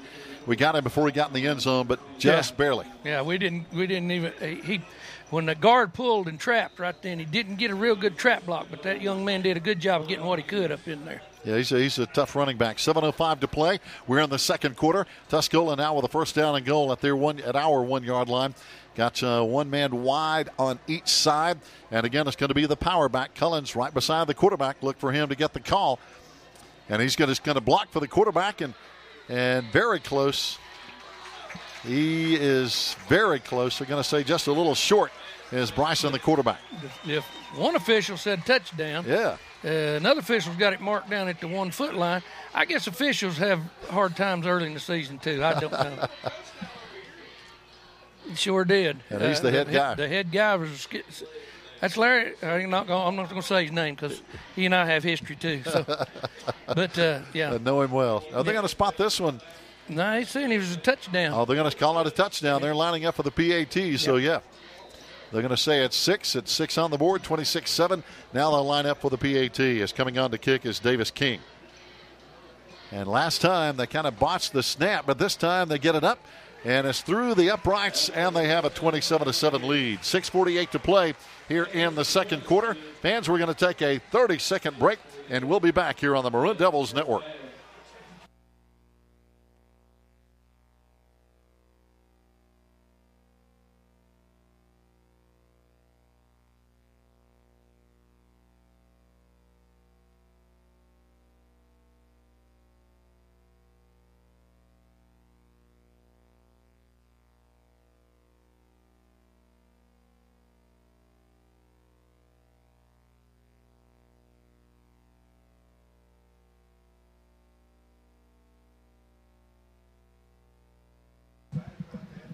Fans back at 6:48 to play in the second quarter. Tuscola right now taking control of this football game, 27-7. But again, Coach, we're helping them out with 2 big turnovers. Of course, we got our score on a Tuscola turnover. So you look at 3 touchdowns on the board tonight going straight on as a result of a turnover. Yeah, and generally that's, there again, we talk about the time of the season, the experience or lack thereof of players, and that kind of stuff's going to happen to you, man. It hurts, and sometimes it helps. It's helping Tuscola out a whole lot right now, and they've not had far to go with football. Well, they have enjoyed these last 2 turnovers. They took them in pretty quickly once they got on the loose pigskin, and we've got a loose pigskin down here on the sideline. Now they get it out of bounds. There's one of the assistant coaches, Joey Robinson, down there getting that football away, and here we go with the kickoff.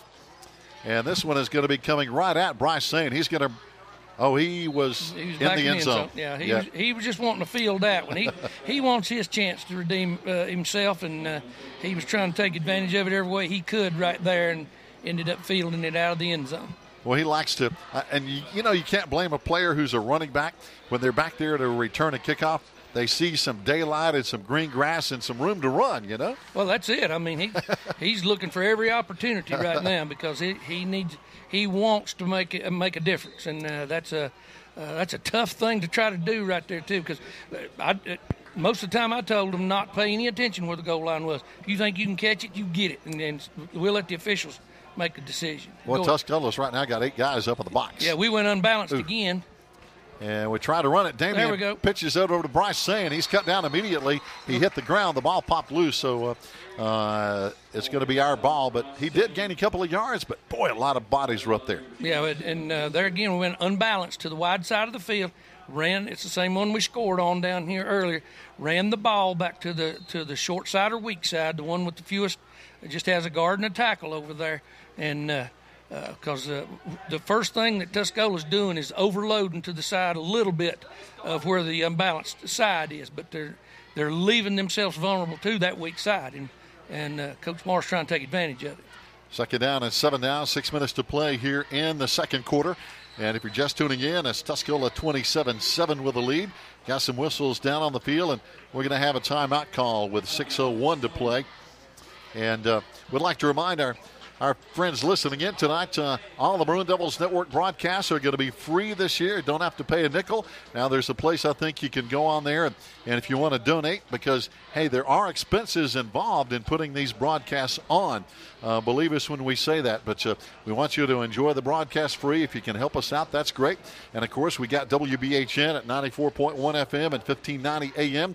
You can listen if you can't watch us on the Maroon Devils Network, but we are glad Joe Holt is back. We got Brandon DeHart back at the station running things there. So we're in pretty good hands here, Coach, this year. Yeah, and Free's good. Yeah, Free is good. Free's always good.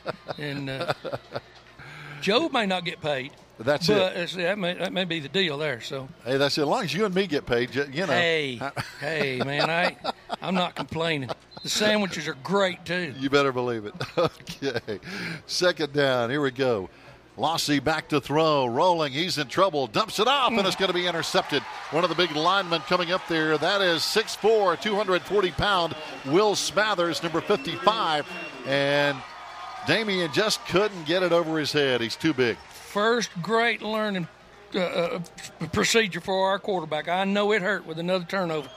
But once that screen was taken by that defensive lineman, when that defensive lineman saw us flaring that back out, and he started flaring with him, and he looked over there, eat it. Get that ball and get upfield. Do not attempt to try to throw that thing up over his head. It never turns out good. It never turns out good. Boy, that one didn't. And again, Will is 6'4", which makes it even tougher to throw it over his head. And he just picked it out of the air. First down now for the Tuscola Mountaineers. And again, they're looking at another gift, if you will, on the turnover. And this time they're going to run to the left side as the handoff. Nothing fancy. Knocked out of bounds. Good hustle down there. Coming up with a good hit over there is Jesus Sosa, number 80, with a good tackle. Also joining him is going to be Hunter Burrell, number 20, and 44, Thomas Allen, all combining. Yeah, we had real good pursuit then to the edge, and that's good to see. And they took a whole lot better angles. All the players did about getting to the football. And he picked up 4 or 5 yards, but that's an improvement over what they've been doing to us into the boundary like that. Oh, no doubt. This time lining up over here on the slot is going to be Bailey Ewart. They're checking off in the backfield a little bit, getting everybody on the same page. This time split backs, quarterback right in the middle of those splits. And he's going to roll to the right side, wants to throw, dumps it off, and wide open. And going in for the touchdown is going to be Nick Cole, but there's a penalty flag down on the play. Yeah, this is going to be a block, a crack block where he led with his pads, I think. This is a new rule, by the way, this year. Anytime that you're approaching somebody from a blind side to throw a block, you have to lead with your hands. Your pads can't hit him first. Wow. I became aware of that this week for the first time. And so that may be the first time we see that called. So, again, a new wrinkle. Just a block in the back, and I don't know what the signal for that. Yeah, that's it right there. That must be the new signal. So they're going to mark it off against the Tuscola Mountaineers. And And I think it's a 15-yarder, too. Yeah, it's a big one. It's coming all the way back out to the 17-yard line instead of 6 points on the board. Yeah, there again, their movement right there and their alignment made us a man short over there to get that back. They snuck that back out of there in the backfield. We had no linebacker left because he came to take the quarterback on the edge. And so we'll have to fix that, especially to the wide side of the field, with a scheme. This time they come out wide to the left side. It's going to be Jarrett Penland out here wide left for the Mountaineers. Joining him is Nick Cole, the guy they just threw to a moment ago. Same play right over here. Now he's going upfield. Got time, throws for the end zone, and it's going to be knocked down. They try to get it to Bailey, but again, knocking it down over there is Jesus Souza. Yeah, got a little pressure on the quarterback then, and he took his first shot of the game while he was vulnerable throwing the football. But they actually changed it up a little bit there. They ran the back into the flat and then turned him up to try to just throw the ball into the end zone then.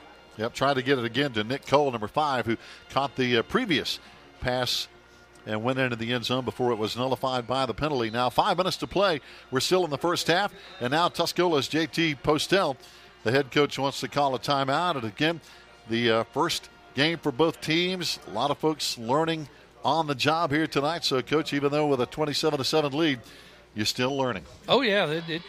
The process began tonight of game type of situations and learning. You can practice all you want to against your own people out there, and it's just not the same.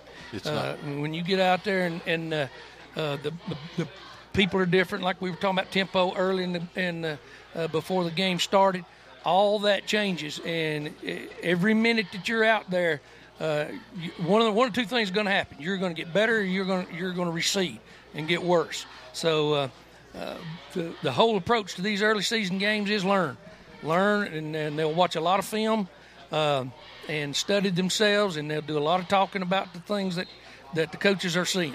And that's kind of the whole reason for the schedule. Of course, we're opening up here tonight at Tuscola. We go to Smoky Mountain. We have North Henderson and Franklin back-to-back at home.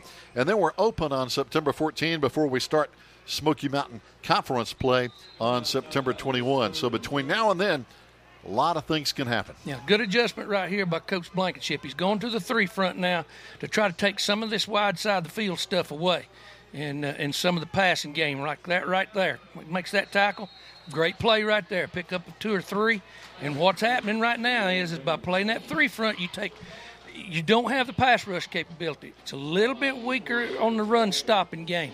But it really, you add an extra linebacker, and you've got people that can break up field. And we made them into now a 4th down and 7.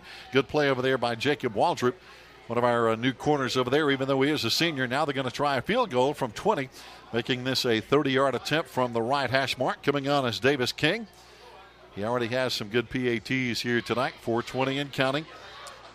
They get it down. He's got plenty of leg on it, and it's going to be good. So Davis King boots it in from 30 yards out and makes it a 30-7 Tuscola lead with 4:15 still to play here in the first half. Fans, a lot more football coming up. We're going to take a 30-second timeout, and we'll be back here on the Maroon Devils Network.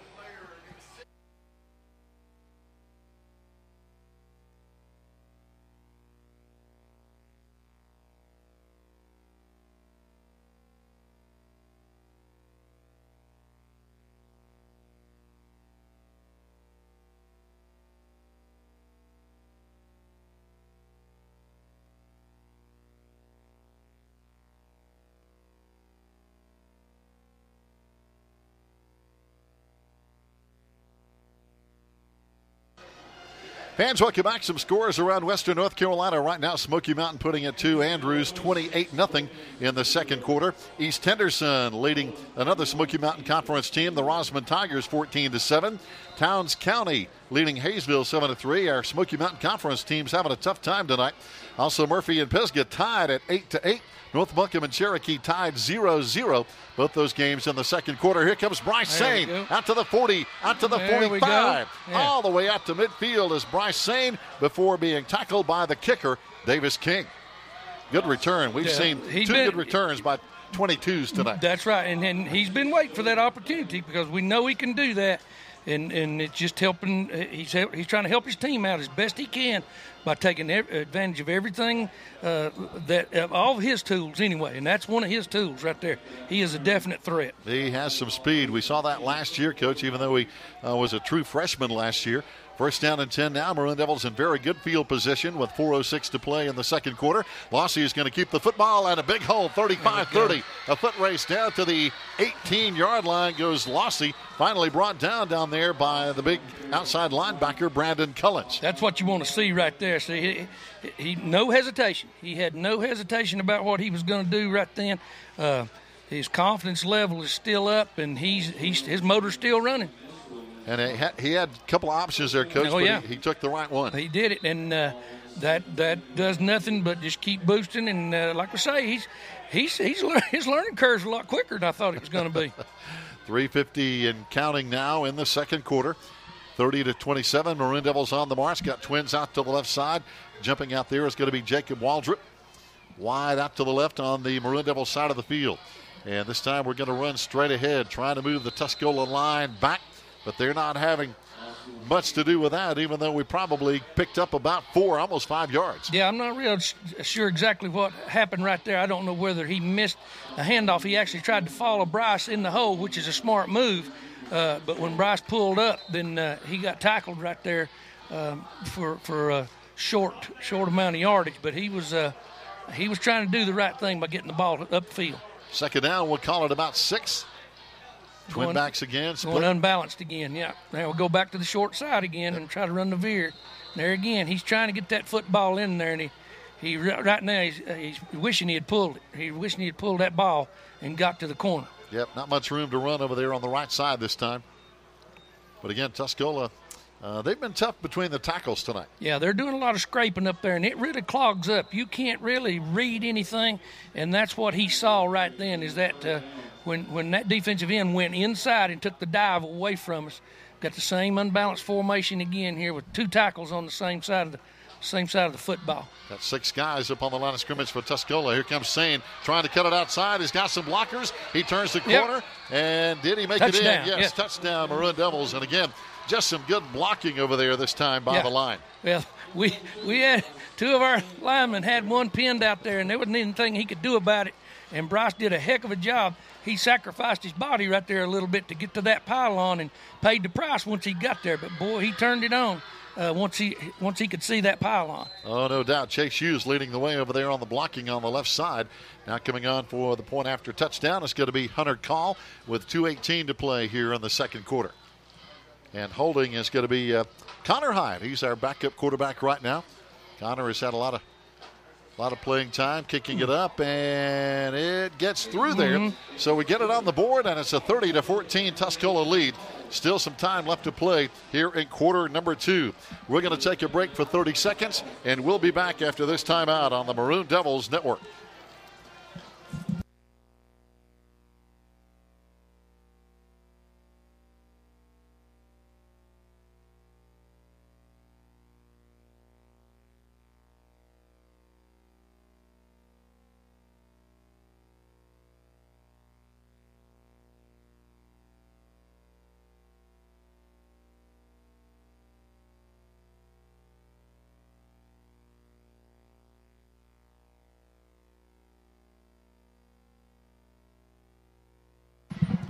.218 to play here in the first half. The Maroon Devils going for a nice 4-play drive, 51 yards, 3 minutes 39 seconds on that play, on that drive, Coach, and it's just good confidence to get some points on the board. Yeah, that was great. There again,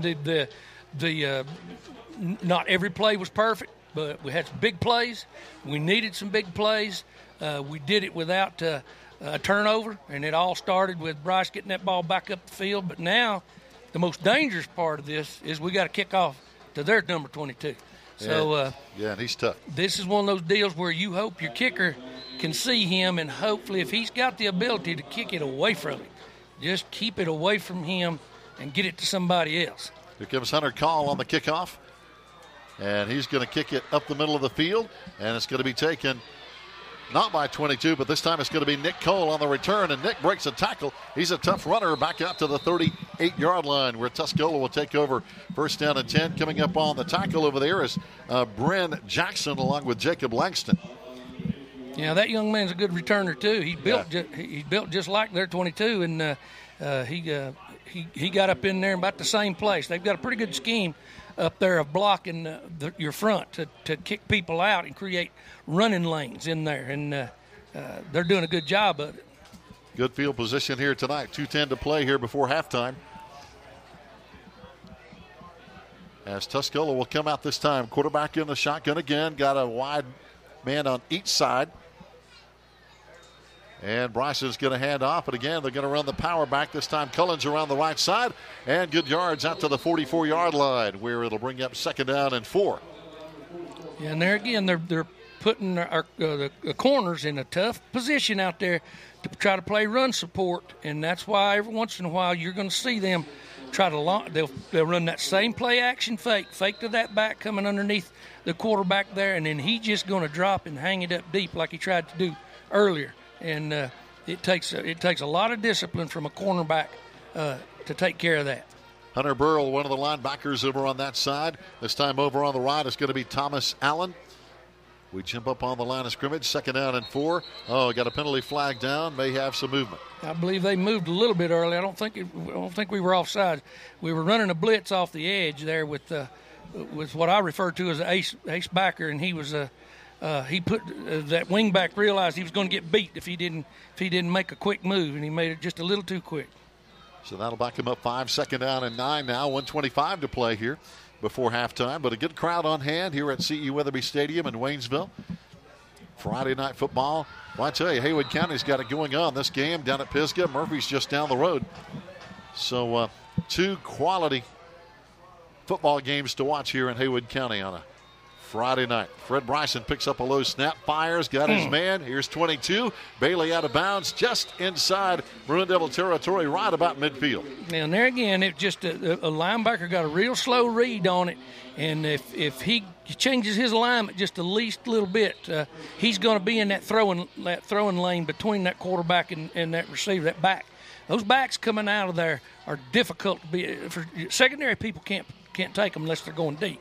So you depend on your linebackers, and they just have to get the positioning down, and that's how you learn it. On-the-job training or baptism by fire, if you will. First down and 10 now, right on the 50-yard line, right on that big T with 1:09 to play.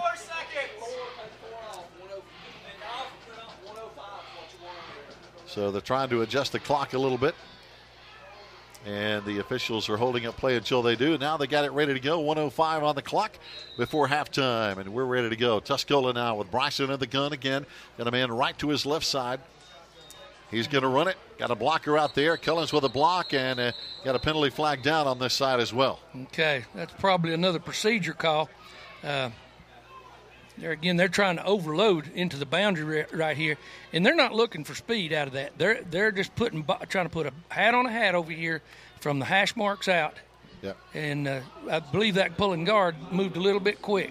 Now the procedure is right. Second down and 15 coming up. Actually, first and 15. Going to put it back at the 45-yard line of Tuscola now with 1:02 to go before halftime. And, Coach, I would say some of these young kids are probably going to be ready for halftime. Yeah, they got a breather. They're having a discussion right here about something having to do with. I know what it is now. One of our kids is making a call out there, and there again, he's over there talking to Coach Blankenship about it. The official is because it's making Tuscola. They're saying it's making them jump. But defensively, you make a lot of calls. You make a lot of adjustments once you see their formation, as you can see them doing right there. And sometimes that continues right up until the ball snap, and even after the ball snap, people telling each other what's going on. Yep, you got to communicate, don't you? Exactly. Got to communicate on both sides of the ball. First down and 15. Tuscola at their own 45. Bryson in the gun. Fires right side. Got a screen over there on the right side. And a couple of blocks down the right sideline. Good hustle over there by Sam Messer. We saw him intercept a pass earlier And now he takes it for a big Tuscola first down inside our 35-yard line. And there again, they're just trying to take advantage of numbers in our alignment on the field. And it's tough, buddy. It's tough to cover that much ground when you've got receivers out there that got that kind of speed and that kind of cutting ability. And Messer's a veteran. He's a senior, plays on defense. He picked one off a moment ago, had that catch as a wide receiver. And now the official's still talking over something, and there's a penalty flag over there right in front of our bench. Yeah. Don't know what this is all about unless it's a procedure call against them again, having to do with before they came to the line of scrimmage. Yeah, looks like the line judge. No. Unsportsmanlike against us.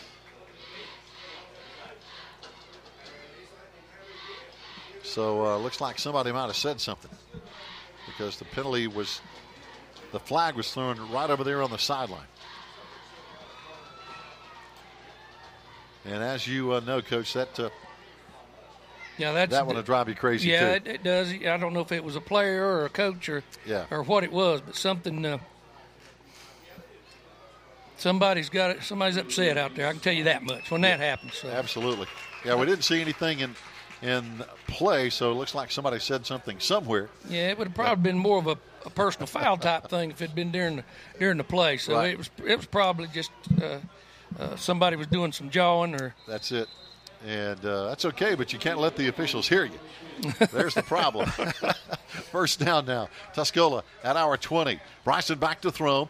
He's got some pressure, and he's going to throw it down basically in a crowd of people, but out of bounds because putting heat on him over there was Jacob Langston. He had nowhere to go. Yeah, that was the back out of the backfield again. They're trying to get him into the flat area and then upfield.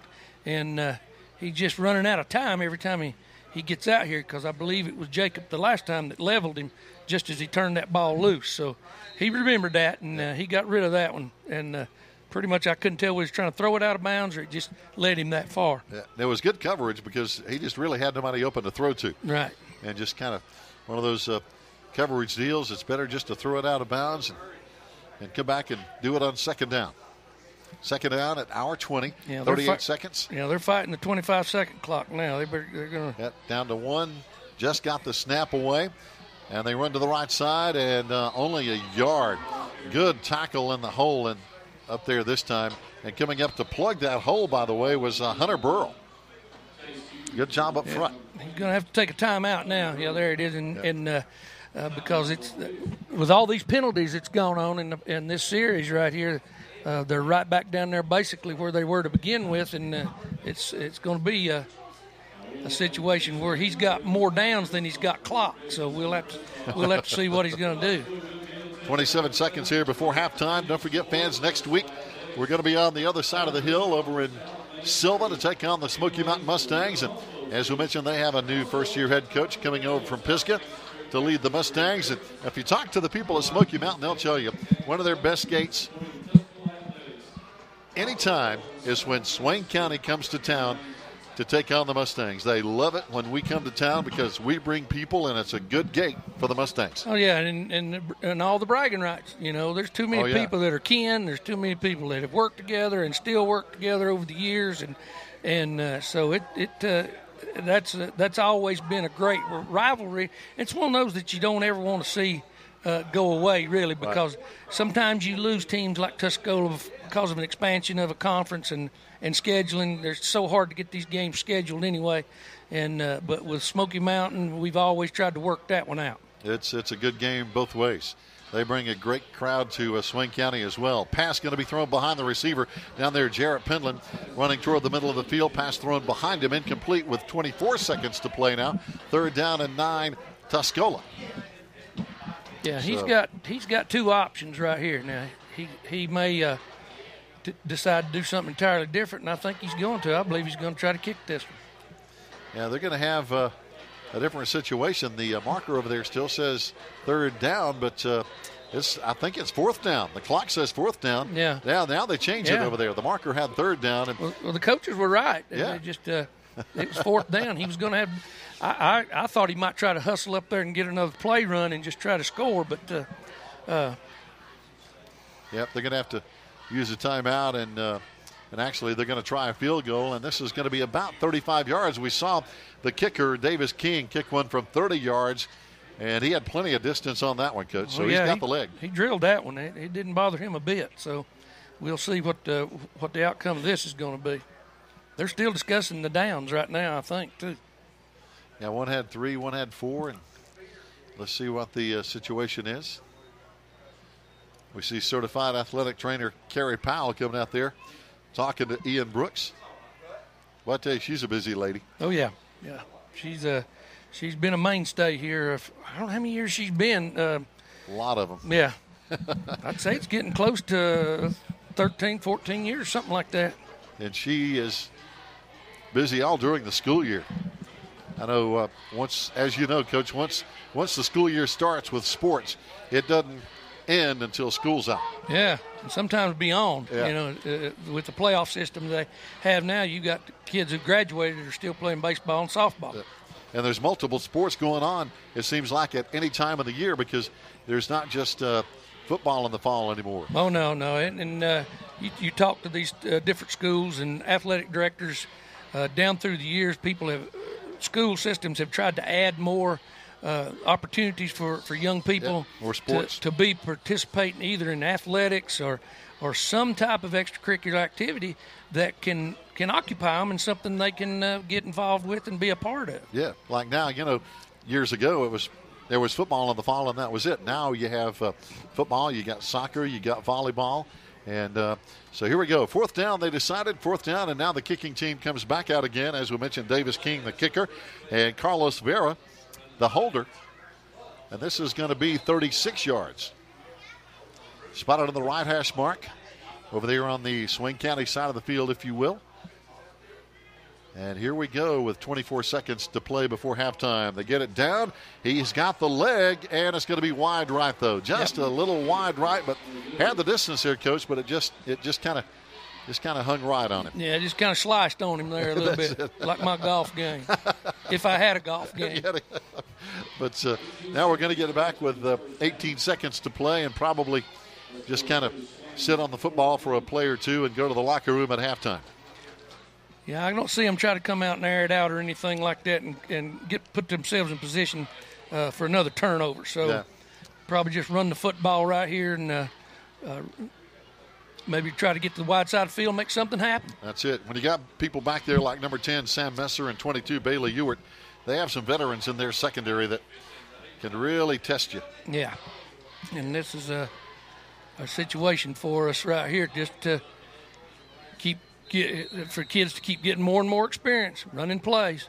Damian Lossy left side, and that's probably going to be the last play before halftime, as now we see some folks slowly start toward the locker rooms at halftime. So Tuscola will take a halftime lead to the locker room, 30-14 over our Maroon Devils. Fans, stay tuned. We've got halftime coming up here from C.E. Weatherby Stadium in Waynesville. But before we do, right now, we're going to take a 2-minute timeout, so stay with us on the Maroon Devils Network.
Hello, Maroon Devil fans. This is Michael Watson with Farley Insurance, asking you to come out and support our Maroon Devils during this upcoming sports year.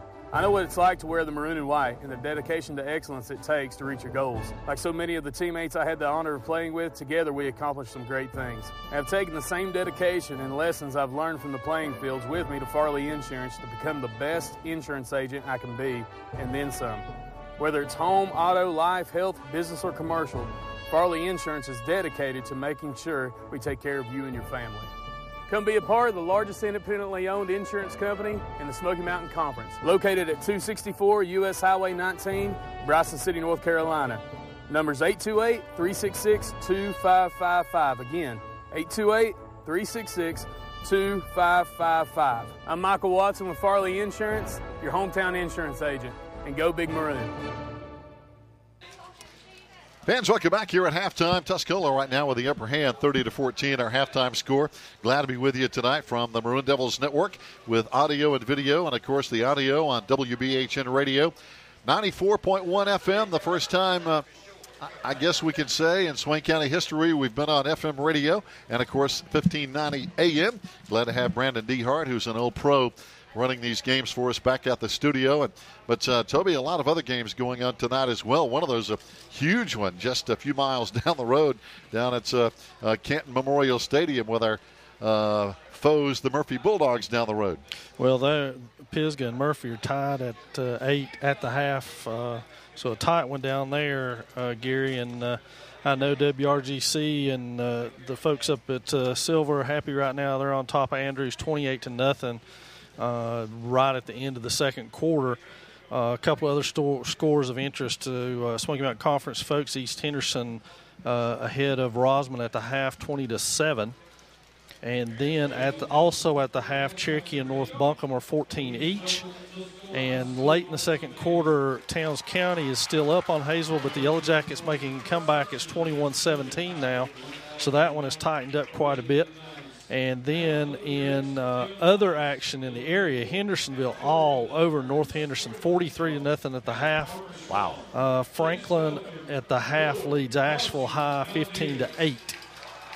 So that's around the conference, if you will, score-wise. Interesting score, Franklin over Asheville. A lot of folks in preseason commentary, if you will, thought that Franklin might be down this year. But I tell you what, the Brooks brothers, they're kind of like we are at Swain County. They don't rebuild, they just reload. And if anybody underestimates Franklin this year, they're going to make a big mistake. Absolutely. And, you know, Gary, they're the masters of doing their own thing. They're going to do their thing, and they do it extremely well, and you've got to stop it. And if you can stop it, you beat them. If you can't, you don't. It's kind of like Coach Gentry over at Murphy. They're going to do what they do, and he'll tell you up front, if you stop them, then by golly, you're going to whip them. If you don't, we're going to win. That's absolutely. One of those things. And they have that tradition over there, much like a Swain County or a Tuscola or a Pisgah, for example. I know I still have some good friends over at Pisgah High School with their football program, and they've been simmering about that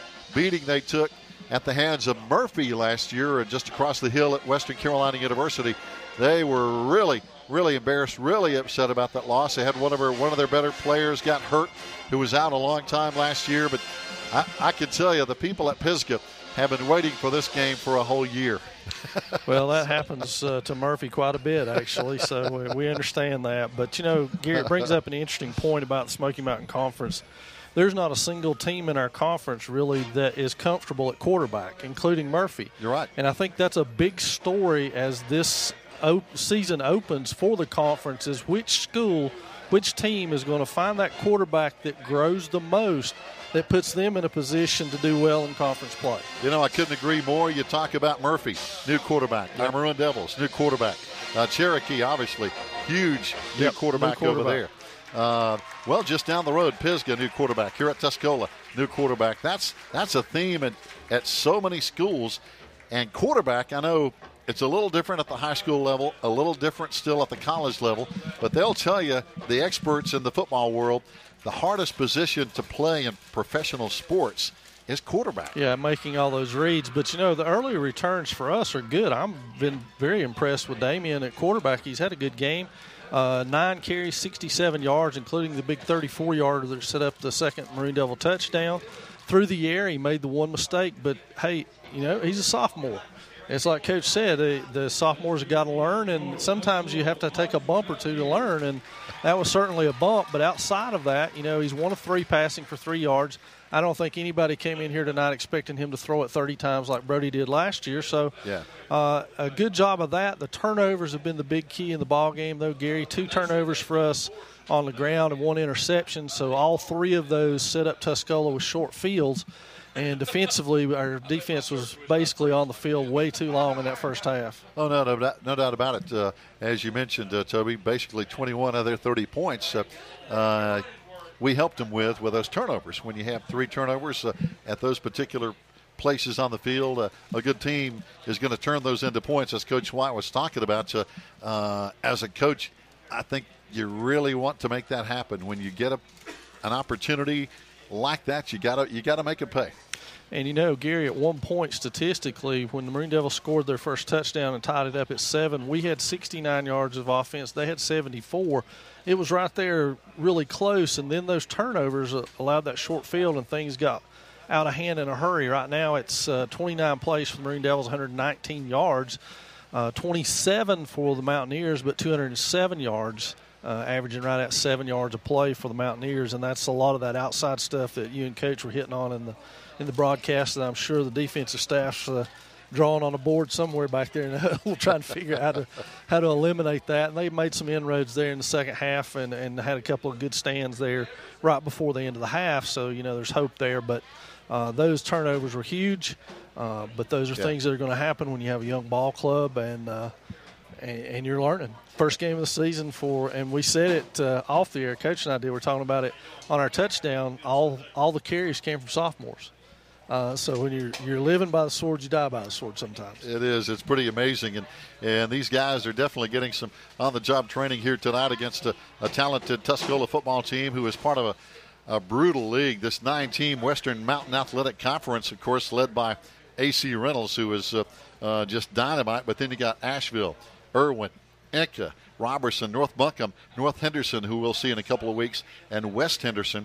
This is a conference that, man, it's tough. You only have basically 1 or 2 non-conference games you can play all year. Yeah, and to be honest, Gary, I'm not sure that they've got the answers they want about their offense realistically. You're right. They've been able to do what they wanted athletically, but that's not going to be their advantage when they get with those teams. And so I'm not sure that they've got what they came in here wanting to learn about themselves. Yeah, I think they're probably in there in the locker room at halftime looking at some things that, hey, they may want to change and do differently in the second half. I don't think we saw as much of the passing game as some other teams later down the road might see from Tuscola. I think they're very capable, but I think they're really trying to focus on their running game as we're seeing here tonight. But I think down the road, their passing game may be a factor. It is, and for them, it's most of the season is going to be all about how they can get Bailey Ewert involved in their offense and how much of the defense's attention they can put on him, which frees up their other players. So I think a lot of what they're doing in this first half was putting things on tape for down the road, right. so that I see that you got to watch 22, and I think some of that is what they're going through here in the first half. But again, when they get athletically matched up with teams like you're talking about, Reynolds and those guys athletically, I'm not sure they've got the answers they want. They still got some time to figure that out, fortunately for them. That's not saying they're not a good football team. They are. I'm just saying coming in, both teams really needed to figure some things out about themselves against a different colored helmet. No question about it. You talk about Reynolds. It's hard to believe they haven't lost a conference game in 4 years. And that says a lot when you can dominate a conference like that. But I think down the road, Tuscola is going to throw it more. And the reason I say that, we haven't seen their all-star tonight on either side of the ball. Braden Mundy, number 9, who is the NC State recruit. He's been offered by UNC Charlotte. He's 6'5", 250. His real stud position is defensive end, even though he's a very good receiver at tight end. He hasn't been in the game tonight. He's dressed out, but we haven't seen him tonight. So that may be a disguise. Well, early on up here, the folks in the press box were talking about he had a hamstring issue, and they were not going to play him tonight. Was the word. They wanted him to be healthy going into next week. So I think that was by design, especially once they got the lead that they got, that they didn't need to put him out there. They weren't going to. So that's a benefit for us because he's a big weapon. Oh, he's a beast. To try to stop. And I'm sure, in honesty, and I'd love to hear Coach talk about this when y'all come back on the air, I'm sure Coach Blankenship and his defensive staff spent a good portion of time talking about that kid all week. And then to come out here tonight and him not be there, what does that do to your defensive plan? It kind of puts it in the shredder, so to speak. Oh, no doubt, Toby. I totally agree. Fans, stay tuned. We're going to take another 2-minute break down the line as our halftime score is Tuscola 30, Maroon Devils 14 here on a night that's starting to cool down a little bit over here in Waynesville. But we'll be back after this 2-minute break. Stay with us on the Maroon Devils Network.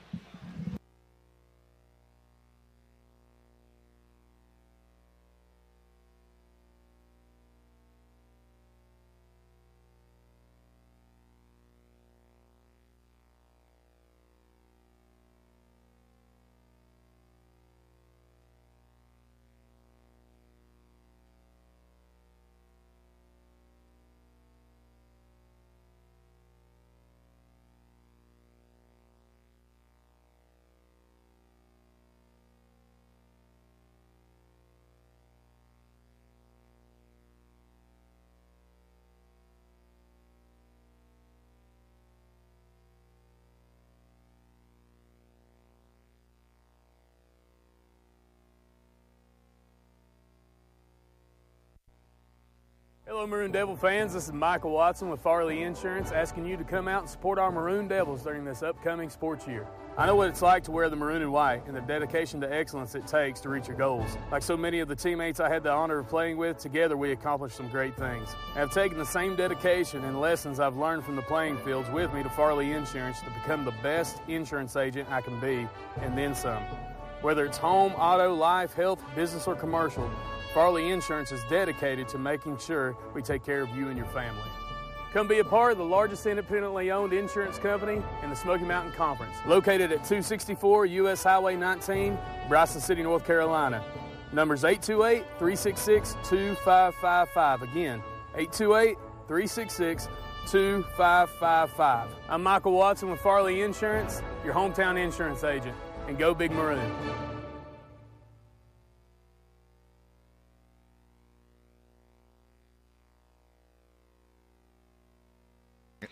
Here we come back in.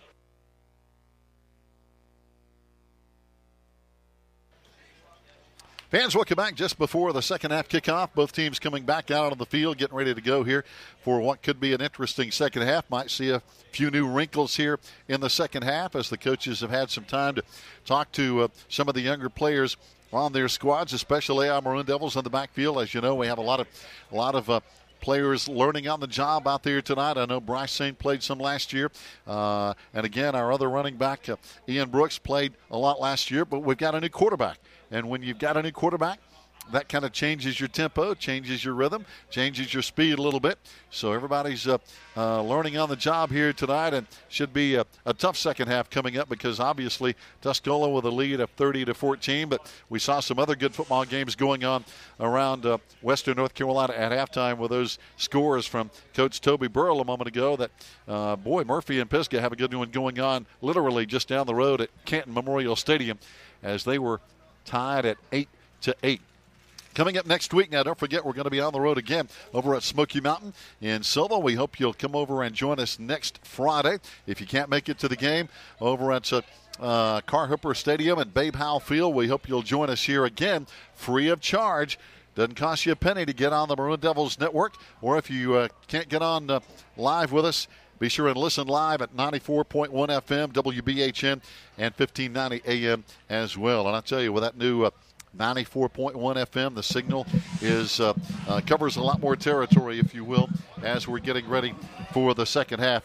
Coach, I know you've been in this locker room many, many times. I think you had, about 94 wins as a head coach at Swain County High School and 2 state championships.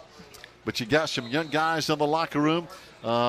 Is it a situation where, look, here's what we did wrong, we need to correct it, or do you try to kind of soothe their confidence, try to build them up a little bit, and get them ready for the second half? There's two approaches to that, Gary, and I've used both of them. One of them is if you've got a veteran team and you can feel it, you can sense it when they're not maybe putting everything out there, Right. then my problem was I'd just lose my ever-loving mind. And trash cans and all this mess would go flying. And generally, that just wake them up. All I was trying to do is stir them up and get the blood boiling, because if they wait too late in a ball game like this, there's no recovery. Right. You can't recover. You just don't have the conditioning. And there again, you throw a few young players in there. Leadership is a big part of it. You get to those leaders and you talk them through it and what you think the team, which direction it needs to go in the second half of a ball game. The other is go in there and say, guys, we eliminate mistakes. We're in this thing. Let's don't hang our heads. Let's don't get our daubers in the dirt, as the old timers used to say, and pick your heads up, get everything readjusted, dry your face off, and get you a drink of water, and let's go to war again. Yeah. And a lot of times that's the best approach. The other ones sometimes is approach that works, but with veterans, most of the time, in a situation like that, it's just that maybe a couple of veterans are not carrying their load. Right. I don't feel, and you can sense it, you can see it, and when that happens, then you open up on them, you know, and make a point of it, and your young players learn from that too. Yeah, and I think veterans can deal with that kind of approach, Coach, easier than the younger players who might just fall apart, so to speak, as opposed to a veteran who can take that and feed off of it. Yeah, and a lot of players, my former players, would call me a liar about that second approach. But I tried to make the point, but sometimes you got a limited amount of time. You got to make it quickly. And so it's like, let's get going, young man. If you want to make this thing work, if we're going to fly rather than walk around, then you got to make this work. Yeah, it's on you. And you got to do it now. Yeah, there is no tomorrow in a ball game like this. And we're ready to go here in the second half here at CU Weatherby Stadium, as we're basically on the campus here of Waynesville Middle School. As a lot of folks have thought for years that the football field was at Tuscola High School. It never has been over there. Well, they've got that big practice field over there. They do. And but no, it's always been right here when this was the high school, from what I understand. And back in the day. We used to come over here. They were on our schedule regularly when Coach Dietz was the head coach and Coach Brooks was the head coach Doug over Brooks. here. And boys, I tell you what, those two guys would argue and fuss and fight the entire game and after the game, and they were so much alike. They really were. And they were competitors. There was many times we had to keep them apart out here, and then they'd end up going fishing with each other during an open date weekend. It. They were good buddies. Oh, they were. Of course, they played over at Civil Webster High School together. Yeah, and when we did play them, we scrimmaged them, and the scrimmages ended up pretty much in a brawl every time we came over here. Here we go. Maroon Devils will kick it off to the Tuscola Mountaineers, and we kick it right to Bailey Ewert, number 22, out to the 20, 25, 30. Good footwork, and he's knocked down at the 31-yard line. Again, good tackle down there by Jacob Langston and company, as they got a hand on him. And also there was Aiden Allison again, number 62, helping out on the stop. Yeah, and saw Thomas Allen in there too, making he did something a little bit different than he did in the former kickoffs. Is once he got close to that young man, instead of trying to run at him and take him out, he got his feet under control and just let the young man come to him, wrapped him up, and took him down. Yeah, Bailey's one of those guys, he will leave you grasping for straws. Yeah, you don't want to take a shot at him. We call that taking a shot. You go in there and you say, I'm going to take you out, or I'm going to make you fumble this football. No, not him. He's seen it before. Yeah, his footwork's too good. Here they come running with a power around the right side. Great defense on the edge. Yep, good tackle over there after a 3-yard pickup. Yeah, we did something a little. They made an adjustment out there with the defensive end and the outside linebacker this time by widening him just a little bit. He sees that down block and he can take on this guard and tackle as they pull over the top. The guard's supposed to kick him out, and he didn't allow it. He hit the guard in the hole, and now there's no place for the ball to go. Lining up on the left side this time over there is Connor McCoy, our junior defensive end over there on that side. Second down now and 7 for the Mountaineers. Got a man in motion here. That's going to be Bailey. He's going to get the football, and he just runs into a bunch of people, and good coverage. Great alignment again. Now, Coach Blankenship's gone to what I used to refer to as our wolf front. It's a 3-man front, but you gain that linebacker to the wide side of the field, and that's exactly who made the play right then. Same scenario right there for all of them. That was Thomas Allen again. because they're coming to try to block him and kick him out. He's got room now to make a move and make a maneuver on the ball carrier. 3rd down and 7, no gain on that play. As we mentioned, even though the yardage was a little more lopsided in the first half, at one point it was extremely close. But those turnovers jumped up and made a big difference now. One of our corners backing off into the secondary.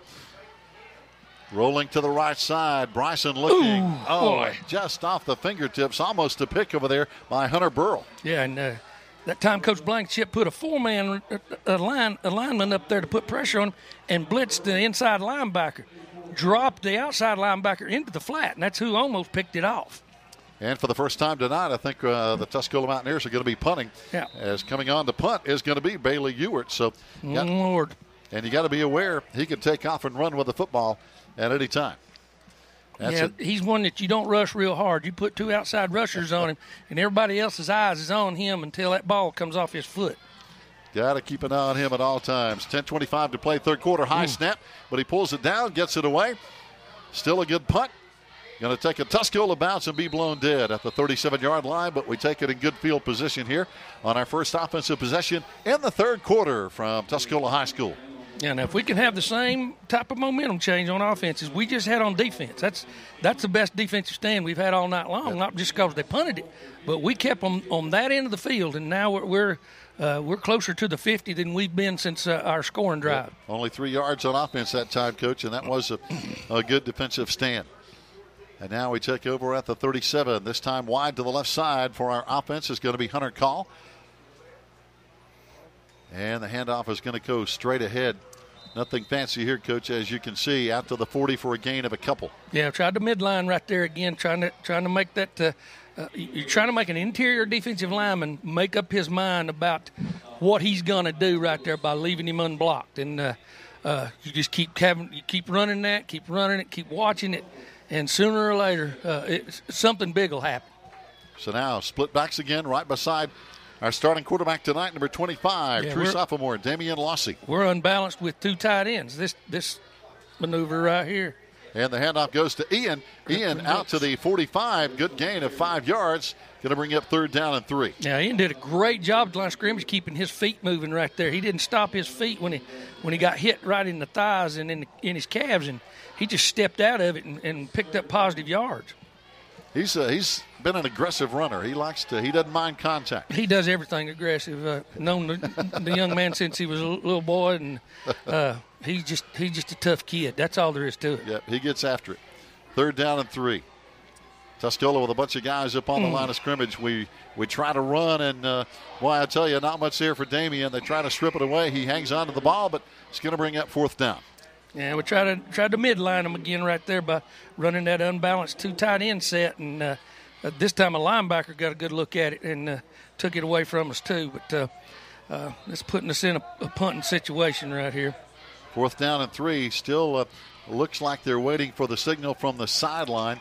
But I agree, Coach, a punting situation. But they're going to line up we're going to go for it and maybe try to draw them off. They may be. We're going to see right here. Well, they snap the ball. Damian hands off, and it's a first down. They're saying into Tuscola territory. Well, that was a gutsy call, but a nice pickup. Why not is all I can say.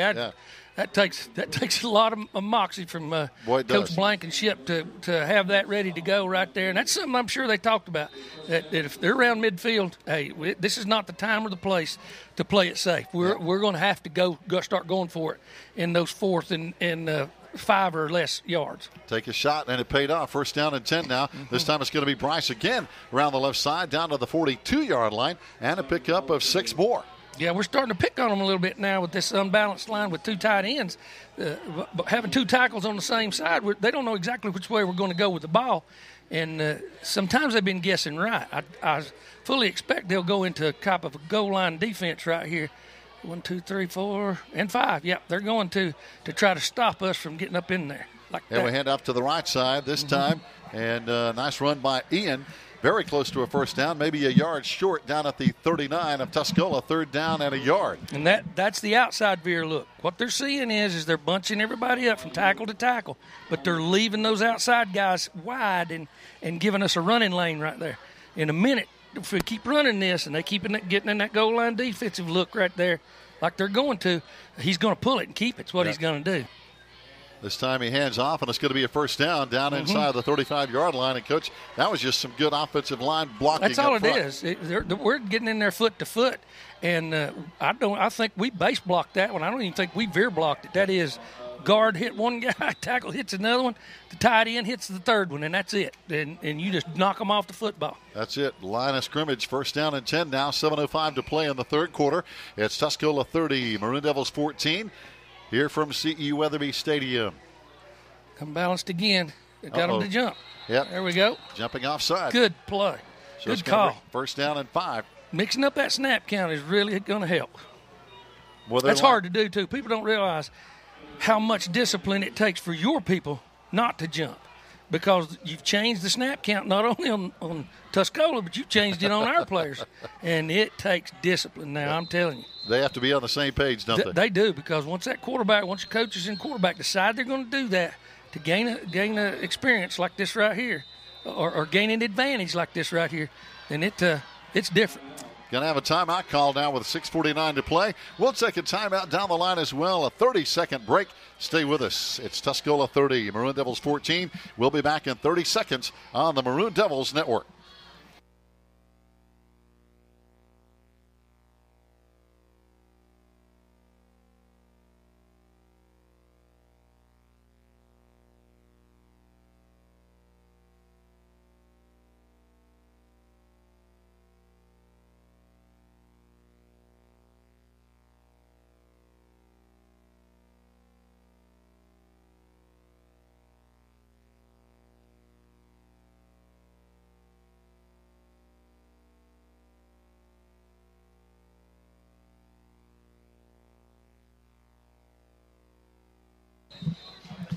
Fans, welcome back. 6:49 to play in the third quarter. Maroon Devils on a very impressive drive, probably our best drive of the night. We're down 30-14, but we're moving the ball, and we're getting some work done on the line of scrimmage here, Coach. Yeah, right now they're committed this entire series to an unbalanced.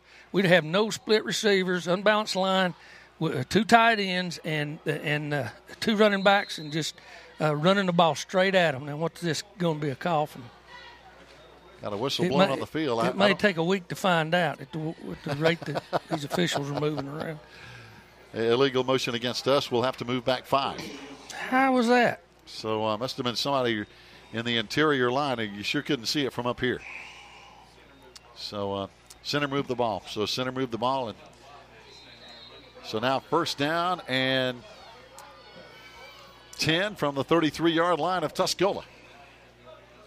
6:49 to play, third quarter. Maroon Devil touchdown here, and it changes things up a little bit. As you know, handoff to the right side. Boy, just barely got the ball away. Damien got hit quickly. Yeah, they're closing on him fast right now, and Tuscola's doing exactly what they think they need to be doing, and that's defending everything coming from the outside in and making us, trying to funnel us and keep us in between those tackles. Because if he ever does get on the outside with that football, they're going to be in trouble. Now you can throw a blanket over 9 of them. And here we go. This time hand off to the left side. There's Bryce trying to pop it outside and does. Forced out of bounds, but a first down at the 20-yard line. There's a late flag coming in, and probably a personal foul hitting out of bounds over there, it seems. Yeah, I believe that's what it's going to be. Yeah. There again, that's that outside veer block. And this is a heck of a scheme by Coach Moore by just loading them up in there and using – what he's using is the weight and the size of our offensive linemen to their advantage. And they still can't come out of their secondary look. They'd like to Tuscola would like to put all 11 of them up there within 3 yards of the line of scrimmage, and they're just about to do it now. When they move these sticks right here and after this penalty, you'll see them do it because they can't keep stopping the veer the way they're lined up right there. So now a line of scrimmage is going to be, let's see, once they set the sticks at the 17-yard line. But wait a minute now. No, they have now the line of scrimmage is at the 9-yard line. My bad. First down and goal from the 9. So they got the sticks out of play. First down and goal from the 9. 6:13 to play, third quarter. And we line up again, Coach, in that unbalanced line. Everybody in tight. Yep. Tuscola, a lot of people up front. Oh, we lost the ball.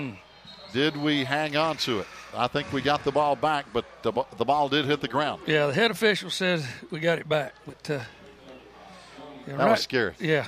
And that could hurt you right there now because of the distance, because it's terrible that you get the ball on the 9-yard line.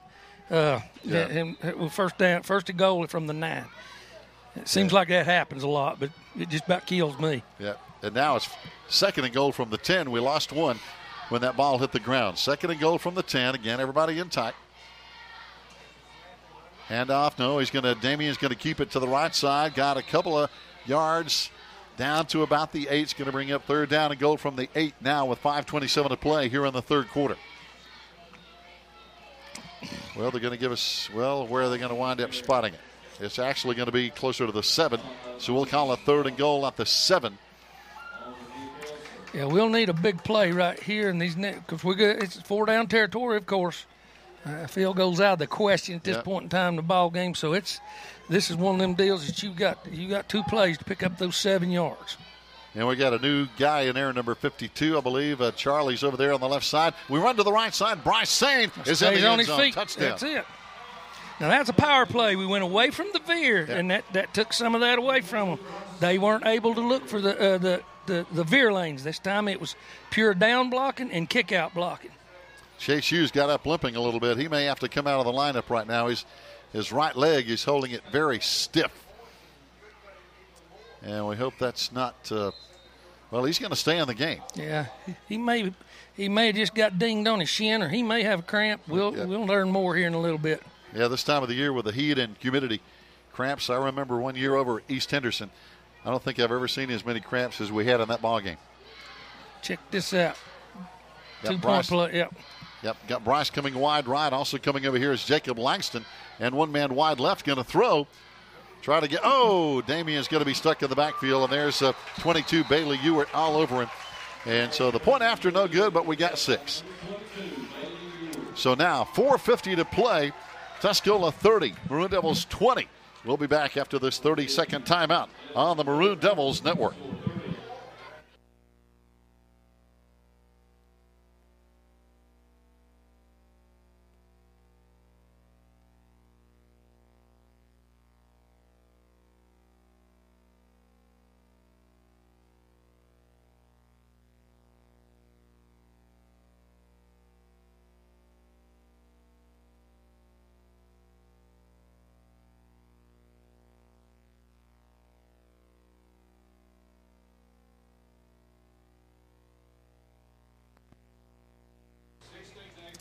Fans, welcome back. Just in time as the Maroon Devils get ready to kick it back to the Tuscola Mountaineers now with 4:50 to play. And an updated score. Murphy now leading Pisgah 16-8. And they have another backyard brawl going on down there at Canton Memorial Stadium on the banks of the Pigeon River. And this one's getting a little more interesting with 4:50 to play. It's Tuscola 30, Maroon Devils 20. So some other scores to pass along here. Cherokee hanging with North Buckham right now. North Buckham in the lead, 21-14. Towns County leading Hayesville, 28-24. And Cherokee's finding out life without their starting quarterback from last year as well, as this kickoff is going to be going out of bounds. But Ty Mintz, a tough quarterback, he's now playing down at Kennesaw State, an FCS playoff team last year. And I saw Ty earlier in the season, and he looks more like a fullback than he does a quarterback. The guy's been in the weight room. Well, he's always been he was always a big young'un. I mean, he really was. He had that speed to go with it and that power. And putting that in the quarterback position with his athletic ability and his experience and knowledge after playing there so long, he was something else. He truly was one of those players that could take the game over at any point in time. Yeah, very talented. I know I went up and watched the Smoky Mountain Conference track meet that they held at Cherokee High School, and Ty won that 100-meter dash, and coming up through there again, he looked like a fullback running with deer. Mm-hmm. All the other guys were pretty small, and here comes a guy that probably weighed 220. But it was honest weight, too. He was solid as a dollar if anybody ever knew the kid. He was just as solid as he could be. He'll fit in well with their offense down there. Kennesaw, they're a playoff team, or they were last year, as they kind of ruled the roost in their conference, and he'll fit in well. Pisgah may not be able to get their revenge with Murphy. We'll see here in a little bit, won't we? They are. I know how these people over here at Tuscola are pulling. They're Bulldogs fans right now. You better believe it. Here comes the kick, and it's going to be lost, and then looks like Tuscola got on it at the 40-yard line, even though it was a little bit slick there. But, talking about some other kids that, we've talked about, we're really proud of Zach Weeks, who is preseason All-American, preseason All-Southern Conference. He's a redshirt senior over at Western Carolina University, and really proud of that young man. Yeah, he's done a great job up there. He's been a great ambassador for Swain County High School. He has. And I know his family's proud of him, and this program is proud of him. And he's much of a young man to go up there and stick it out like he has and become the player that he has. He has. He is. He's the starting tackle and doing an outstanding job. Like I say, preseason All-American, All-Conference. Here we go as the handoff goes to the left side. Brandon Cullens with a run as he picks up about 3 out to the 44-yard line of Tuscola. Yeah, and Coach Burrow pointed out something to me just a minute ago about basically what the coaching staff has done is using a replacement player as a linebacker in the middle. They've been able to move their inside linebackers to the outside. That's why you don't see some of these things being so successful getting to the edge right now. And it's helping the vision of the team. But to do that, you've got to stay in that 3-man front like we're in right now. So now the Maroon Devils, again, as you mentioned, Coach, switching it up some on defense and offense, as we saw in that last series. Well, what they're able to do is by bringing this inside linebacker in, they'll be able to move Thomas Allen to the outside out there. And he is in a position now to take the field. If you'll notice, from here on out, I'll bet you anything, he's going to be to the wide side of the field because he understands leverage out there, and you don't have to he doesn't second guess himself. He's taken those plays away from them the last 3 times they tried to run them.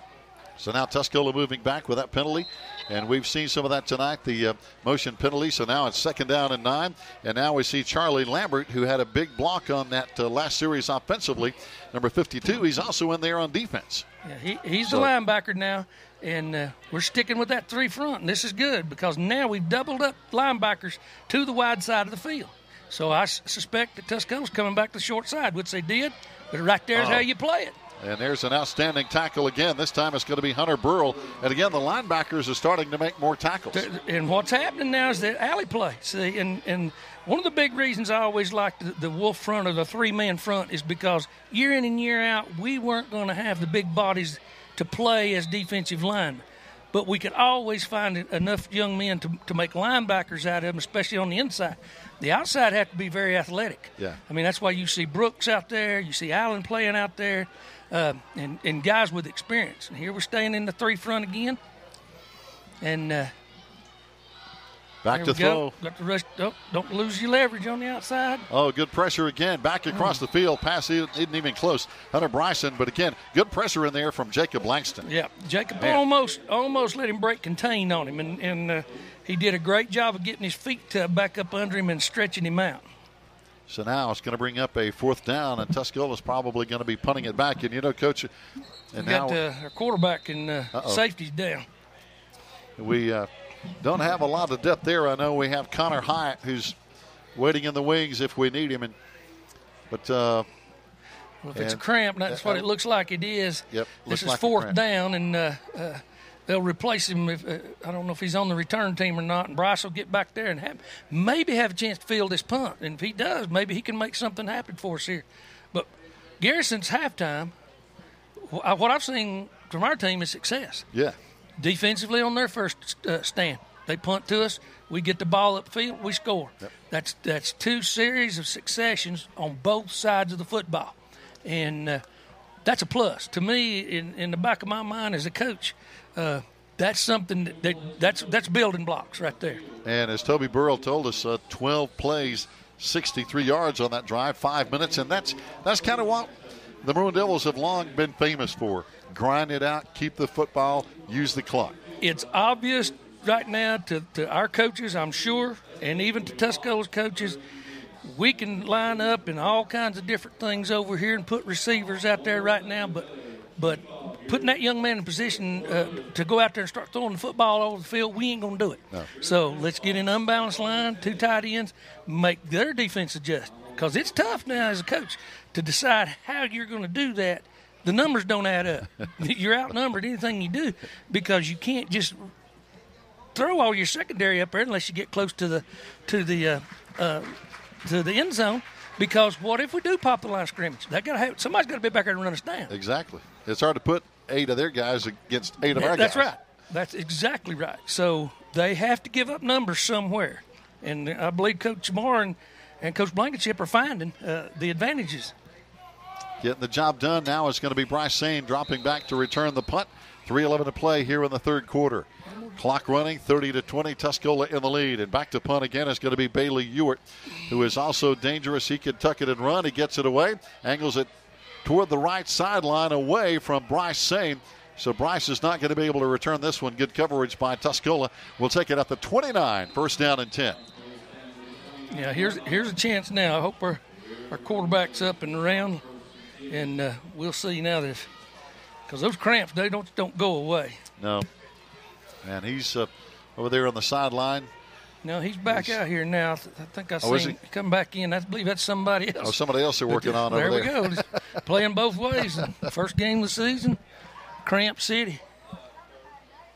There we go. Staying with the unbalanced, 2 tight end look. And make them try to figure out of that 5 and 6 man front. They're going to a 6-man front now. Oh, we got some room outside. Bryce Sane trying to turn the corner. But a good open field tackle over there by Tuscola. Coming up again over there on the tackle is going to be Justin Bandy. But, yeah, that's Hunter Burrell they're working on over there on the sideline. And he's got a cramp. Yeah, Bryce is about 1 step away from making that a great big, huge play. But look at it. He still picks up 4.5 yards on a single stretch play right there, a sweep. And with them all in that box right there, that's giving us room to run. They can't spread back out because we'll hit them inside again. That's it. 2nd down and 5. 2:13 to play here in the third quarter. Maroon Devils with the football. Here comes the first down run. Bryce Sane cuts it out to the 40 and just across the 40-yard line. Move the sticks. First down and 10. That's it. Then there's the veer again. And Tuscola tried to cheat just a little bit then by just sticking with the 5-man front and leaving that outside edge, and the veer play went right by them. So now, when you see corners, when you're in a formation like this we are on offense, and their corners and free safety are having to make tackles, you're winning. You may not win on the scoreboard now at this point in time, but you're winning. Here comes Damian running to the left side, trying to get outside, and does, and he's got a first down, 10 yards, and let's call it 11 yards into Tuscola territory at the 48-yard line. A lot of people would think that was a broken play, but he faked the play that Bryce got the big yardage off of, and on first down, tucked the ball and snuck out the backside. That's a naked bootleg's all that is. There's no blockers in front of him. He's out there, but by putting everybody in that box, they can't see it. And the only one that could see him is the one that made the tackle. First down and 10 now at the Tuscola 47. 1:30 to play, third quarter. 30-20, Tuscola. Maroon Devils on the march here. Split backs, everybody else up front. This time the handoff goes to the right side. And for a couple, maybe 3 yards at the 45-yard line. Tuscola, a lot of guys all around the football. Yeah, it's crowded in there. We can still hit it every now and then, but it's getting awful crowded. A lot of bodies up on the line of scrimmage. Man, oh, man, we've got 8, and they're trying to get 8. Yeah, and right now, according to Coach Burrell's stats over here, and he's got them down pat, we have 195 rushing yards right now to Tuscola's 176. Interesting. Yeah. And a lot of those came on that last drive. Here come run to the right side down to the 41-yard line. Going to bring up third down at about 3.5. And again, good running downhill by Bryce Sane. Yep, off-tackle play, block down, kick out. Some of them not very happy with Bryce, so Tuscola's defensive front. So, but we're 10 points out of this thing with a whole other quarter to play here in a minute, so anything can happen. No doubt. Clock running down. Time for one more play before the end of the third quarter. As again, we line up again, and that's an unbalanced line. 8 guys literally right up on the line of scrimmage. Our quarterback and 2 backs behind. And squirting forward and getting the first down near the 35-yard line is Bryce Sane again, so the sticks will move with 5 seconds to play in the third quarter. And that was a busted play. Yeah. That really was. Now, exactly how he ended up with that football was a blur, but, there was a mistake made right there, but he ended up quarterback ended up turning all the way around and giving the ball to Bryce on the other side. I think Bryce stopped, and that kind of threw the defensive lineman off a lick there, and then he took off with the football. Friends, that's the end of the third quarter. Clock is running out of time now, 30-20. We're going to take a 30-second timeout, and we'll be back with the final fourth quarter and 12 minutes of play here. Stay with us. We'll be back in 30 seconds on the Maroon Devil Network.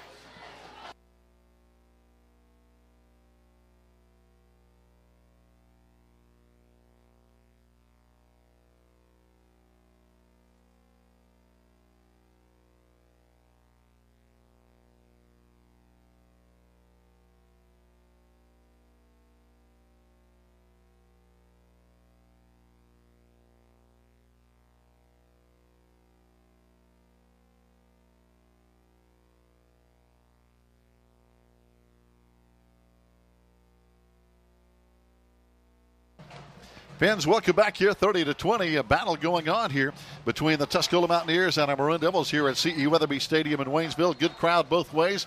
And now we have an updated score. Well, the scores are jumping all over the place now with Murphy and Pisgah.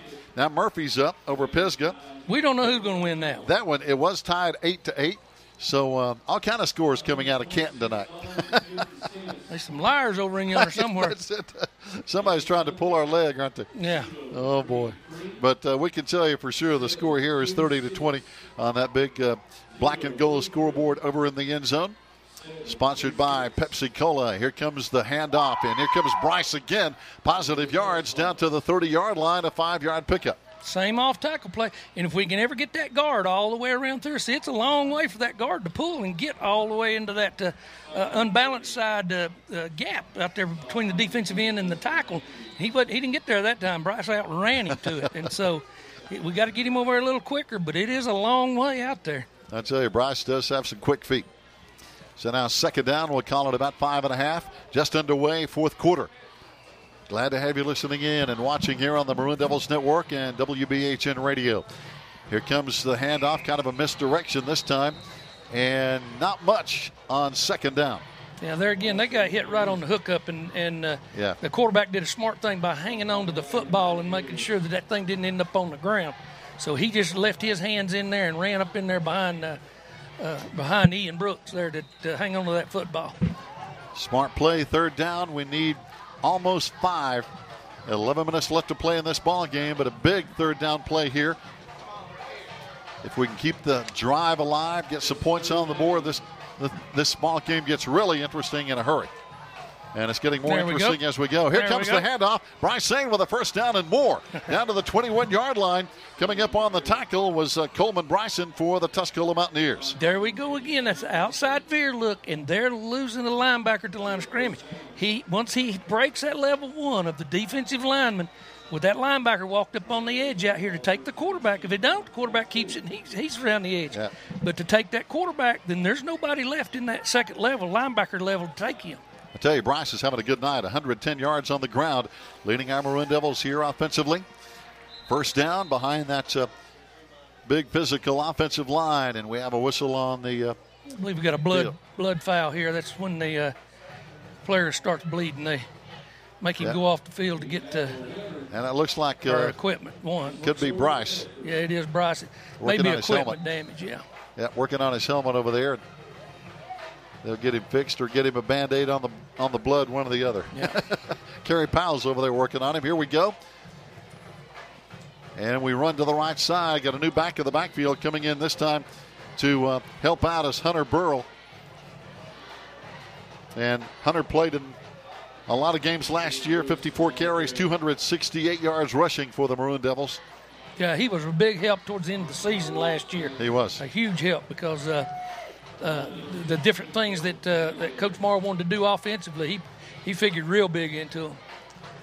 Coming on for his senior season, we have 4 senior starters, 9 total seniors on this team, but a bunch of juniors, 14 juniors, 8 sophomores. Here comes the toss back to Bryce. He's got trouble out there, tries to make his way through and does get some positive yards, but he was out there in no man's land. Yeah, that's a smart move right there by throwing the brakes on and getting north and south getting what he could. He realized it was just going to end up being a foot race towards the sideline over there, and they had the angles on him. They did. So he threw the brakes on and went straight north to get to as many yards as he could get.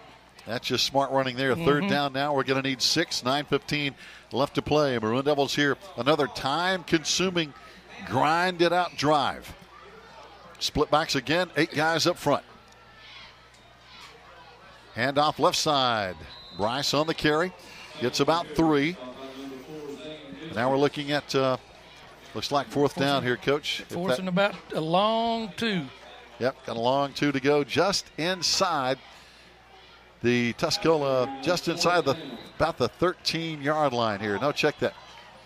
Just inside the 15 at the 14-yard line. Yeah, a lot of lines out there on that field. It's hard to tell. Holy cow. With all the soccer lines. And they had me totally confused there. Oh, yeah. He's at the 12 or the 14. Here we go. 8 guys up front. Tuscola with a bunch of guys on the other side. Hand-to-head football. Oh, and Tuscola just crushed us at the line of scrimmage. Yeah, they stuffed the veer play that time. We went back to it, the outside veer play, and they schemed it a little different this time. That was Juan Sanchez, their big 6'2", 265-pound junior. He got right up in our face on that one. Yeah, we didn't have much success at the line of scrimmage that time, and they came from the outside in and hit us on the hookup again, hit us on the mesh, and no room there. And obviously that was a big play, Coach. Fourth down with 8:23 to play, and now Tuscola with the football. First down and 10 as they stopped us inside the 15. Yeah, now we've got to try to make something happen right here. We've still got 8 minutes with a 10-point deficit, but we've got to try to keep them on this end of the field and get the ball back within 3 downs. Here comes the quarterback running as he faked the handoff, and he picks up about 2, maybe 3 yards out near the 17-yard line. Second down coming up, and they're going to need about 7 with 8:10 to go. We got one down on the field. And an not injured sure who player that is. down. That, yeah. And that is Hunter Burrow.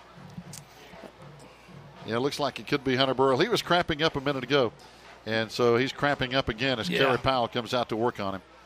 Well, that's Hunter. He and Nolan Brown made the hit at the line of scrimmage right there, or made the hit on the quarterback, and I thought he got twisted up there because Big Nolan grabbed that quarterback and looked like he was going to try to take his head completely off as he took him to the ground, and I thought maybe he got twisted up under it, but he's got a cramp. 8:08 to play here, and we'd like to remind our fans, join us again next week. We're going to be over at Smoky Mountain High School, over at Carr Hooper Stadium. Of course, they have their artificial turf as well, even though it's a little different than this is. But they have a new first-year head coach as well, and that's kind of a story around the mountains this year. A lot of new first-year head coaches, a lot of new first-year quarterbacks, even more so, that we're seeing. And boy, a lot of people are getting some baptism by fire tonight around the mountains and at the quarterback spot. Yeah, it surprises me about sometimes the turnover in coaches that take place in areas like that. Yeah, you see a lot of that in the Piedmont area where coaches are changing schools pretty regularly, but very seldom in this part of the country. But I mean, it's going to happen. You're going to have that kind of turnover. And an update on the scoreboard. Smoky Mountain right now has put a final on Andrews 41-0. That game was originally scheduled for Andrews. They had to move over to Smoky Mountain to play tonight because of some construction going on at Andrews High School. So, hey, the Andrews Wildcats will bounce back. East Henderson putting it on Rosman. Almost a similar score, 40-7. And that game's still in the third quarter. North Buncombe still leading Cherokee 21-14 in the fourth quarter as well. Towns County, boy, 41's a popular number. Here's another 41. Towns County over Hayesville, 41-24. Now a final that we can see if it's right. Pisgah beating Murphy 15-8. Now we've seen 2 or 3 different scores coming out of Canton tonight. We won't know till in the morning. Probably not. When the paper comes out, we'll find out what actually happened. So Coach Burrow will know by midnight. But I won't know till I get the paper tomorrow. I do know that Pisgah really they were jacked up for this game against Murphy. Well, like you said, it was redemption time for them because they took it on the chin up there at Western last year. Well, they did.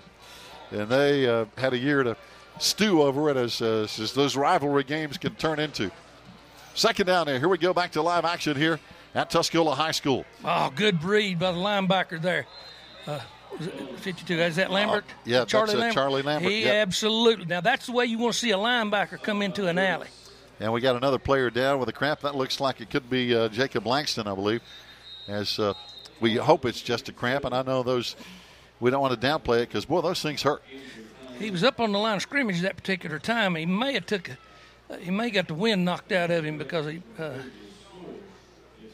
Nope. Yeah. We're going to the cramp leg. Yeah, he's got it too. Another cramp.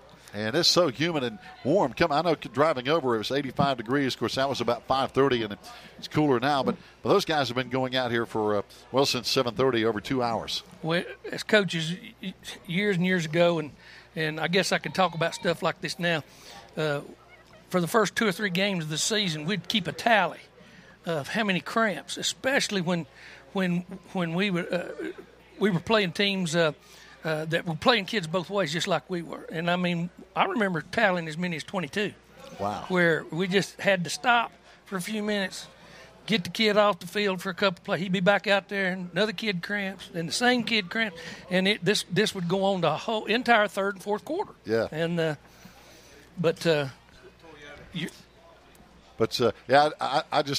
know we've had a lot of games with cramps, but, Coach, I think the worst one I remember was when we played over at East Henderson that year, and it seemed I can't remember how many cramps we had, but they were constant. Yeah. I mean, it was hot and muggy, and that field was soft. It was just a little soft, and I think that might have made it worse. But we played against Smoky Mountain, and I was trying to remember what year it was, Gary. Seems like it was like in 1999 or 98, somewhere right in there. And our field was inundated. We had just a downpour for like 2 or 3 days, and the field was so soft, and I'll never forget how many cramps because the kids couldn't dig in, and their feet were flying out from under them, and it was a mess. And sure enough, by the beginning of the third quarter, there was times where there'd be 3 kids, 2 on one team and 1 on the other team, laying out there on the field cramps. Oh no, that's a bad situation, Yeah. and there's not a thing you can do about it. No, really. there wasn't anything you could do about it. You just had to you play yourself into shape a whole lot. So some other scores. Let's go to the scoreboard. Oh, boy, Asheville has come back. Asheville has a good football team. They lead Franklin 23-15 in the fourth quarter. That's a heck of a ball game going on there. Irwin at Mitchell. Irwin 28 over Mitchell 14. Irwin is probably the team, along with Asheville, people feel will challenge Reynolds in this Western Mountain Athletic Conference, this 9-team league. Owen Oliver Eka 34-7 in the fourth quarter. And, talking about Reynolds, they're playing at South Durham 13-10 at halftime. And you know about some of the athletic ability they have at South Durham. Oh, yeah, that'll be interesting to see how that turns out. That's a heck of a ball game. Watauga leading Robertson 36-12 in the fourth quarter. Also in the fourth quarter, North Buncombe over Cherokee 21-14. Hendersonville all over North Henderson 49-zip in the third quarter. And they're actually helping off Jacob Langston trying to work that cramp out. West Henderson at Madison, lightning delay. 31-0. They're still in the second quarter. Final, as we mentioned, Smoky Mountain over Andrews, 41-zip. Mountain Heritage, who's a pretty good football team, leading Brevard 22-7.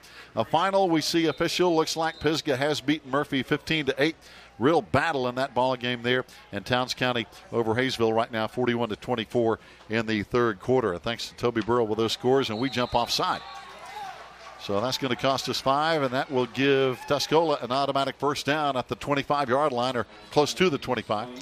Yeah, they pulled the same stuff on us. It's crazy count, or whatever you want to call it, to make you can gain advantage just doing it. And most of the time you can get away with it one time. I know last year we got away with it twice in the same game, and I had to comment to Coach Blankenship and his staff. I said I never thought I'd see the day they'd work twice in the same game. Here we go. First down and 10 now. Mountaineers, 7:24 to play with a 30-20 lead. Here from C.E. Weatherby Stadium in Waynesville. 3 wide to the right side. They're going to run over here with the numbers to the right side with Bailey Ewart. And he's got a whole lot of room and a whole lot of blockers. And he is finally upended over there. That was our quarterback, Damian Lossy. And if he hadn't tackled him, he would have gone all the way home. And Damian's cramping up a little bit again. But, yeah, there again, the numbers, we went back to the forefront. We didn't have that outside linebacker position taken care of, and once they sealed up the inside, nobody could lay a glove on him. Yeah, they had those 3 receivers stacked over here on this side, Coach, and they just had a wall coming this way. And I think a whole lot of the reason that the forefront is there now is because of personnel. Right now, we don't have the personnel to put out there to create that three-man front. First down and 10 now. Mountaineers handoff, run to the right side again, trying to pick a hole, breaking a tackle, hanging on. Finally coming up to help out on the tackle over there is 44 linebacker Thomas Allen. Yeah, and was looking Charlie Lambert right there, and he attacked it again, but he made himself a little bit too vulnerable by getting a little bit too far upfield. If he'll attack that closer to the line of scrimmage, he stands a whole lot better chance of making that tackle at or behind the line of scrimmage. Got Charlie in there in the middle, also in there with Thomas Allen. They're kind of a dual middle linebackers. This time flipping over here to the left side is going to be Thomas as they look into the backfield. And the handoff goes to one. That's going to be Cullins again. And he's got the first down inside the Tuscola 28-yard line. Yeah, Tuscola's just going to try to eat the clock up, pick up 3 yards of carry, and try to drive the ball down there and score and keep it out of our hands. And that's been the case here tonight, Coach. Both teams have really relied on the running game. Well, yeah, it's very evident that both teams are going to have to develop a passing game to change people up a little bit. But right now, it's all about running the football right down somebody's throat. That's it. Here we go. Bryson is going to run it this time. The quarterback is going to keep it. Tries to turn the corner and does. Down to the 25-yard line. Trying to come up over there was Ian Brooks. Yeah, Ian was in great position right then, and boy, about pulled his shirt off of him, and nobody seemed to notice it very much. So now it's going to bring up second down. Mountaineers at the 25, second down and 8. And again, now, Coach, you're starting to see a lot of kids is now limping off over there. There's going to be Jesus Salsa, and that's a little more than a cramp. They need to blow a whistle and let him get off the field. Yeah. So we're seeing it affect a lot of players right now. Yeah, that's it may be a cramp, but it looked more like he got dinged a little bit on one of his legs. Yeah, on that last tackle, he came up and tried to help out. Yeah. This time, Tuscola splitting one wide on each side. Maroon Devils 4 linemen, kind of a 4-3 look. Here comes a corner up. And this time, here comes Cullins running to the left side, and he's down inside the 15-yard line. We finally drag him down, but again. And now Cullins is down cramping. So.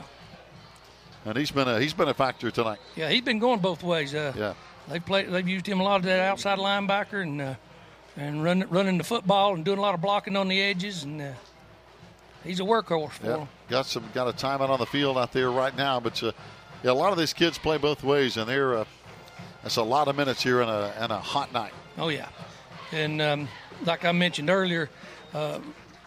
I used to ask Bob Colvin, because we'd go to clinics together, and Coach Colvin from over there at Robbinsville, and I'd say, Coach, do your kids cramp like ours do? He said, I paid no attention to that whatsoever. He said, they'll play themselves into shape sooner or later. He said, or they just won't make it. And that's just the way he approached it and the way he looked at it. I tell you, he was quite a coach. Oh, he's dandy. I really enjoyed coaching against him all those many years, and like I said, going to clinics with him. You could learn a lot from a man. He was real quiet, but demanding of his players and of his coaches. And he was always a fountain of information. Had a chance to sit down and talk with him one night. He was watching a girls' basketball game at the new Robbinsville High School, and just sat there in the stands and talked to him for probably 45 minutes, and it was just a joy.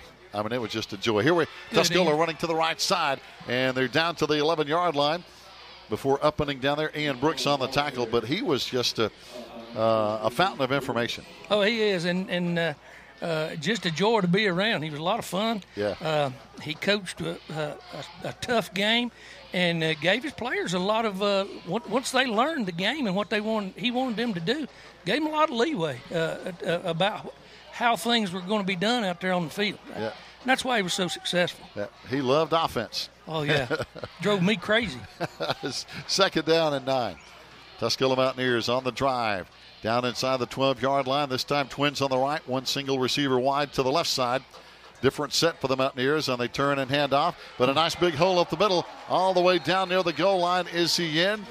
It's very close as Nick Cole almost knocked it in.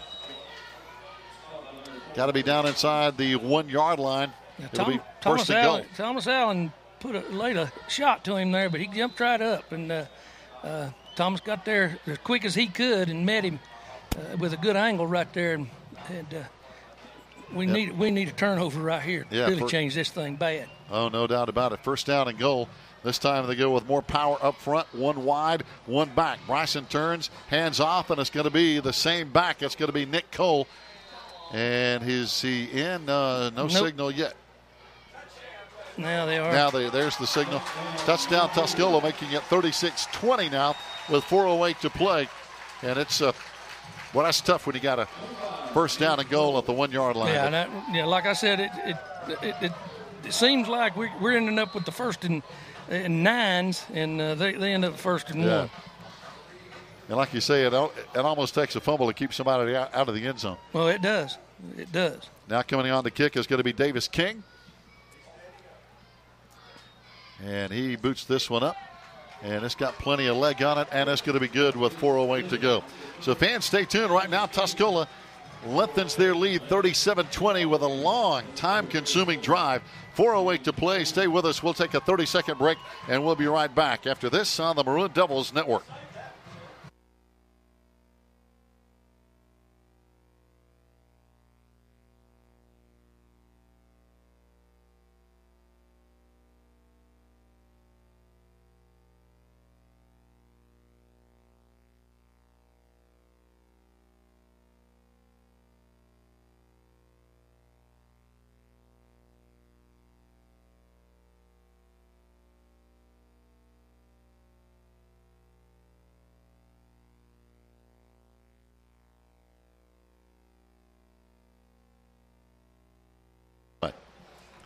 Fans, welcome back. 4:08 to play. 37-20 Tuscola. Big touchdown there, giving them a double-digit lead.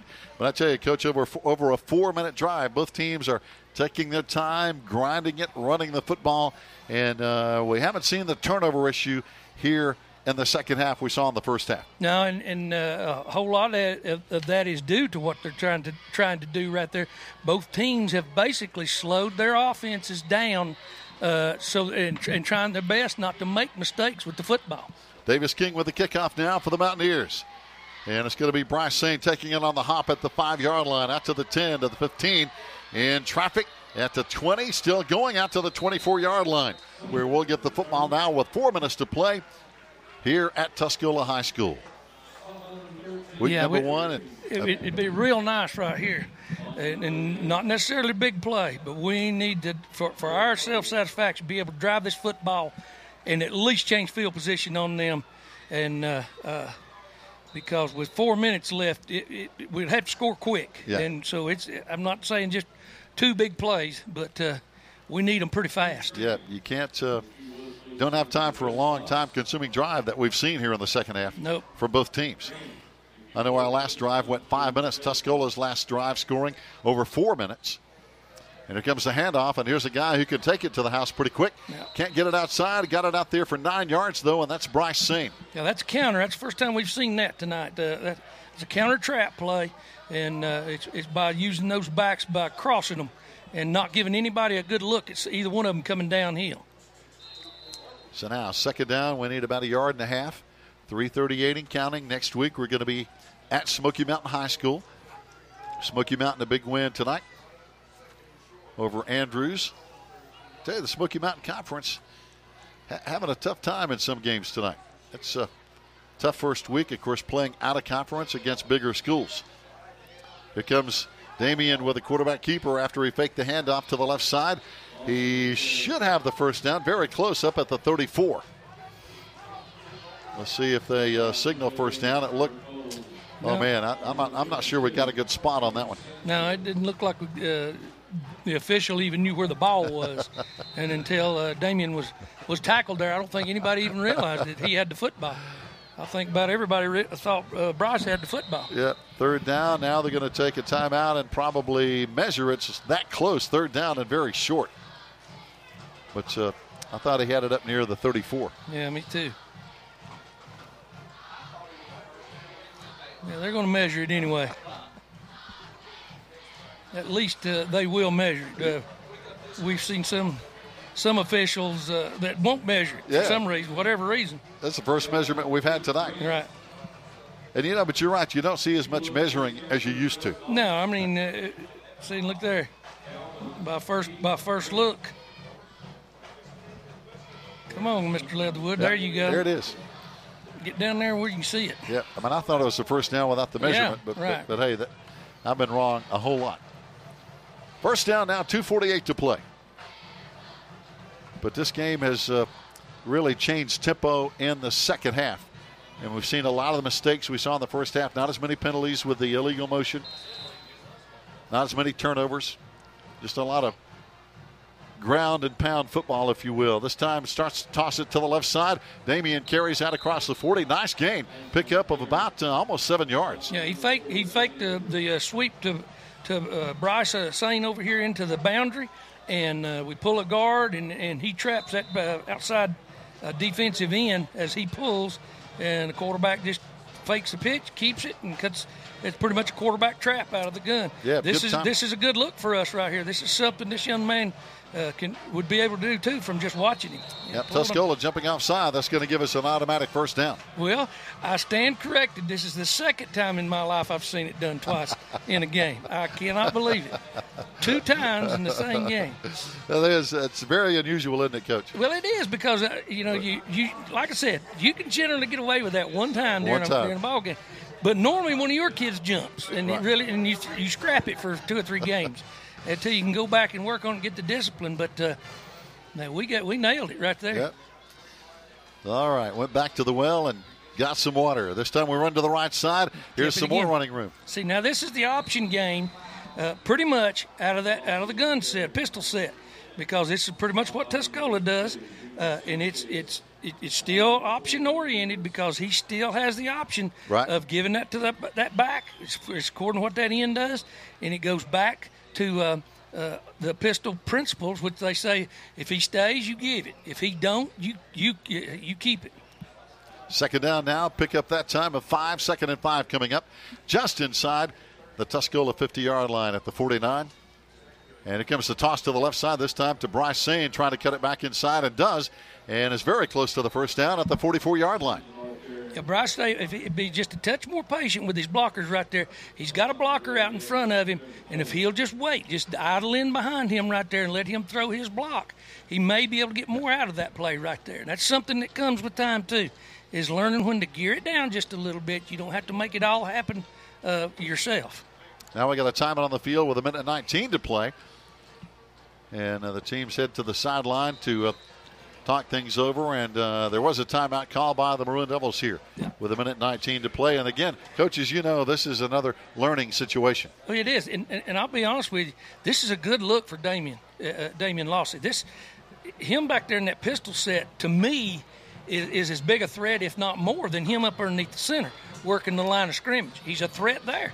But back there where he can see things as a young quarterback, they may find that they may want to do more of this. I don't know. That's up to the coaching staff. But I like the way he looks back there. He looks very poised and very under control. And we've had to kind of change it now because the situation the game's in. We can't just line up in an unbalanced at 2 tight ends and ground and pound it. Right. We got to try to make something big happen. And the coaches recognize that.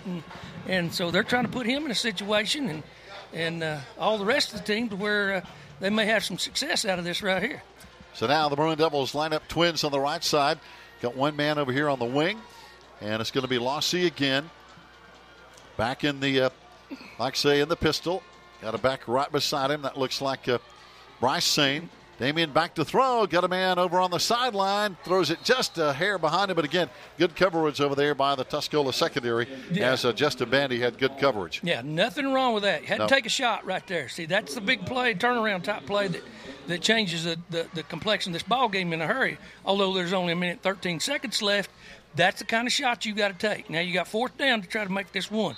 If you don't make it, it's a ball game. Ball game's done anyway. Right. So now you line up and you try to run this thing up in there and pick up this first down and then try you another big shot. There you go. 1:13. left to play here tonight at Tuscola. Again, wing on the right. This time, Damian is going to run it himself, and he's got plenty of room right up the gut, and he's going to be knocked down at the 36-yard line, but it's a big first down. I like the look that he's given this offense by being back there. And I call it a pistol set. People call it a gun. The reason I don't refer to it as a true shotgun is if it's a shotgun, he's going to be deeper, right, and they're going to be throwing the football out of it 90% of the time. 90%. The pistol set is pretty much a zone read, option-type football set. Yeah, with a back there with you. Yeah, you got a back with you. You're shorter distance up through there, but he can see more from back there than he can from the line of scrimmage, and good things are happening for him. This time he gives it to Bryce, but, boy, Bryce had nowhere to go as he's got too many black jerseys in his face on second down. And that's looks like another timeout call with 43 seconds to play now. Yeah, and Damian right now is questioning why he didn't keep it again. I mean, he really is, because they're giving him that running lane by taking Bryce away as he leads him out through there with that ball in his belly. Yeah, Bryce had nowhere to go as they were in his face from the word go. Yeah, and this right here, Coach Toby Burrow just showed me something right here. This is a real interesting stat. For Damian Loss's first football game as a quarterback at Swain County High School, he's rushed the ball 18 times for 100 yards. That's not bad. That's not bad, and that's almost unheard of for that young and inexperienced quarterback. Yeah, against a good defense. Yeah, he's not playing against just any dregs out there. This bunch could get after you. Yeah, Tuscola, 7 defensive starters back. They were solid on defense last year, and probably even better this year on defense. Oh yeah, they look a whole lot faster on defense than I remember them in basically the past 2 years. They just look like they're getting to the football faster and more aggressively than they have in the past. And they're physical. Last year it was a 21-14 ball game over at Swain County High School. And here we go. Damian back to throw. Steps up. Has some room. At the 30, at the 25, at the 20. And caught from behind at the 15-yard line. But he gets a first down with 34 seconds left. And we still got time to make it a little more respectable by putting this in the end zone. And big play again there by Damian. He can see and he can move. And this is going to really put I believe he's going to kill the clock with this one right here. So they got 3 downs left to get it in. Yeah, he's just going to spike it. And it looked like one of their standout corners, Sam Messer, number 10, kind of got cramped up over there on his left calf because he was kind of hobbling around. But he's been a player tonight. Yeah, I'm just impressed with the look of this offense now that they're trying to make big plays happen. And I'm sure this is something they're going to take a close look. Coach Marr and Coach Blankenship will take a real close look at, because it's putting a little more pressure on Tuscola right now. Although that was a good turn when we came out in the unbalanced at 2 tights, because we drove the ball right down there on them. But here's an opportunity to make a little bit bigger plays happen. Damian back to throw, firing down the middle, got his man, touchdown. And that's going to be complete down there to Hunter Call in the end zone. And Damian showed a lot of poise on that pass play. He never rushed that. That's amazing. Yeah, he gave that receiver coming from outside all the way into the center of the end zone, set his feet, and fired it in there. And good protection. Yeah, great protection. Now, those guys are working their feet up there, and that's them big men. Them big men are really hurting right now. So good play all the way around. Good throw. Again, Damian was never, he didn't have nervous feet. No. He was poised and ready to go. And he didn't give up on it. That's it. Now coming on to kick is going to be Hunter Call, the guy who just caught the touchdown pass, kicks the extra point, which is kind of unusual with 23 seconds to play. So he got 6, and he got 1 more to make it 7. Right now, with looking at Coach Burrell's stats, we have 65 plays for 300 yards. Am I reading that right, Coach? And Tuscola has 43 plays for 300 yards. So yards right now, we're tied up. And we've ran more plays than Tuscola, but both of us are sitting here with 300 yards. That's some strong running. I'm telling you, it's just been that kind of game. But Bryce has had a good game, 110 yards. As you mentioned, Damian Lossy over 100 yards rushing. And right now, in the second half, it's a 13-7 ball game. Yeah, that's just been the kind of thing that swung back and forth. There again, positives you're going to take away from it, and the things you got to work on. You don't want to lose, and you're out there to play to win. But the biggest thing I think that we can take away from this tonight, and that the coaching staff will take away from it, is look, we did some things pretty darn good. Yeah, and a good effort. And look how good we can be now if we get the rest of these things corrected. And the coaches are learning right now. They're learning which players are capable of doing things when these lights come on, like we talked about at practice. You get a look, but you don't really get a real good look until the lights come on and they're out there on that grass. So now Tuscola might be expecting an onside kick. They got a bunch of guys up on the 50-yard line.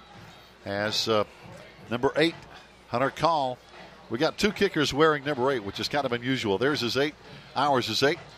And he kind of pooch kicks it, but it's going to be caught at the 32. Tuscola's going to run around a little bit, try to use some clock, and then run out of bounds, which is probably a smart thing to do. Yeah, that way the clock's going to stop anyway on the change of possession. So their young man just got to the boundary and got out of bounds. So from this point right here, all we can do is watch them take snaps. That's it.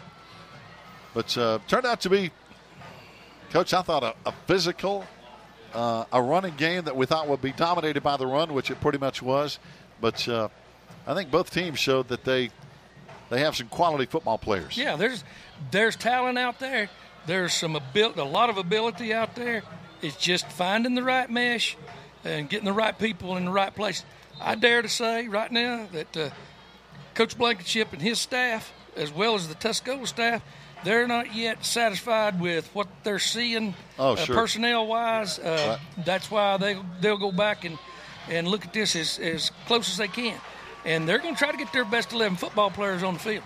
And next week, I have a feeling they're going to be playing a little better. That's going to be the final snap of the game. And our final is going to be Tuscola 37, our Maroon Devils 27 here tonight at Tuscola High School in Waynesville. But I know it's a tough one to lose, but our Maroon Devils, I was impressed with a lot of things I saw tonight. I think Damian Lossy showed us some good things at quarterback. Of course, we saw Ian Brooks, Bryce Sane run the ball well. Our offensive line did a good job, so we saw some things to build on. That's what I'm most impressive is those offensive linemen. They're not there yet. They look like they're about to gel as a unit and get used to each other. They're still moving a lot of people around from the center and guard positions and the tackles.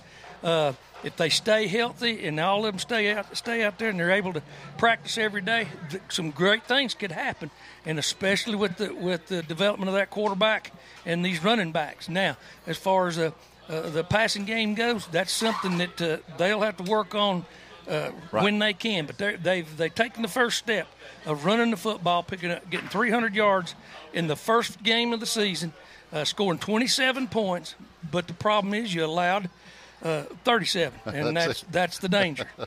No question. Fans, that's going to wrap it up for our efforts here tonight on the Maroon Devils Network and WBHN. Thanks for joining us here tonight. Brandon Dehart back at the studio. Joe Holt up on top, keeping things running for us. Coach Thanks, Rod Joe. White. Yes, indeed. Toby Burrow with us tonight. But, hey, guys, we'll come back and do it again next Friday over in Silva. What do you think? Well, if I'm alive and my wife ain't killed me yet, I'll be there. All right. Thanks a lot, Coach. Fans,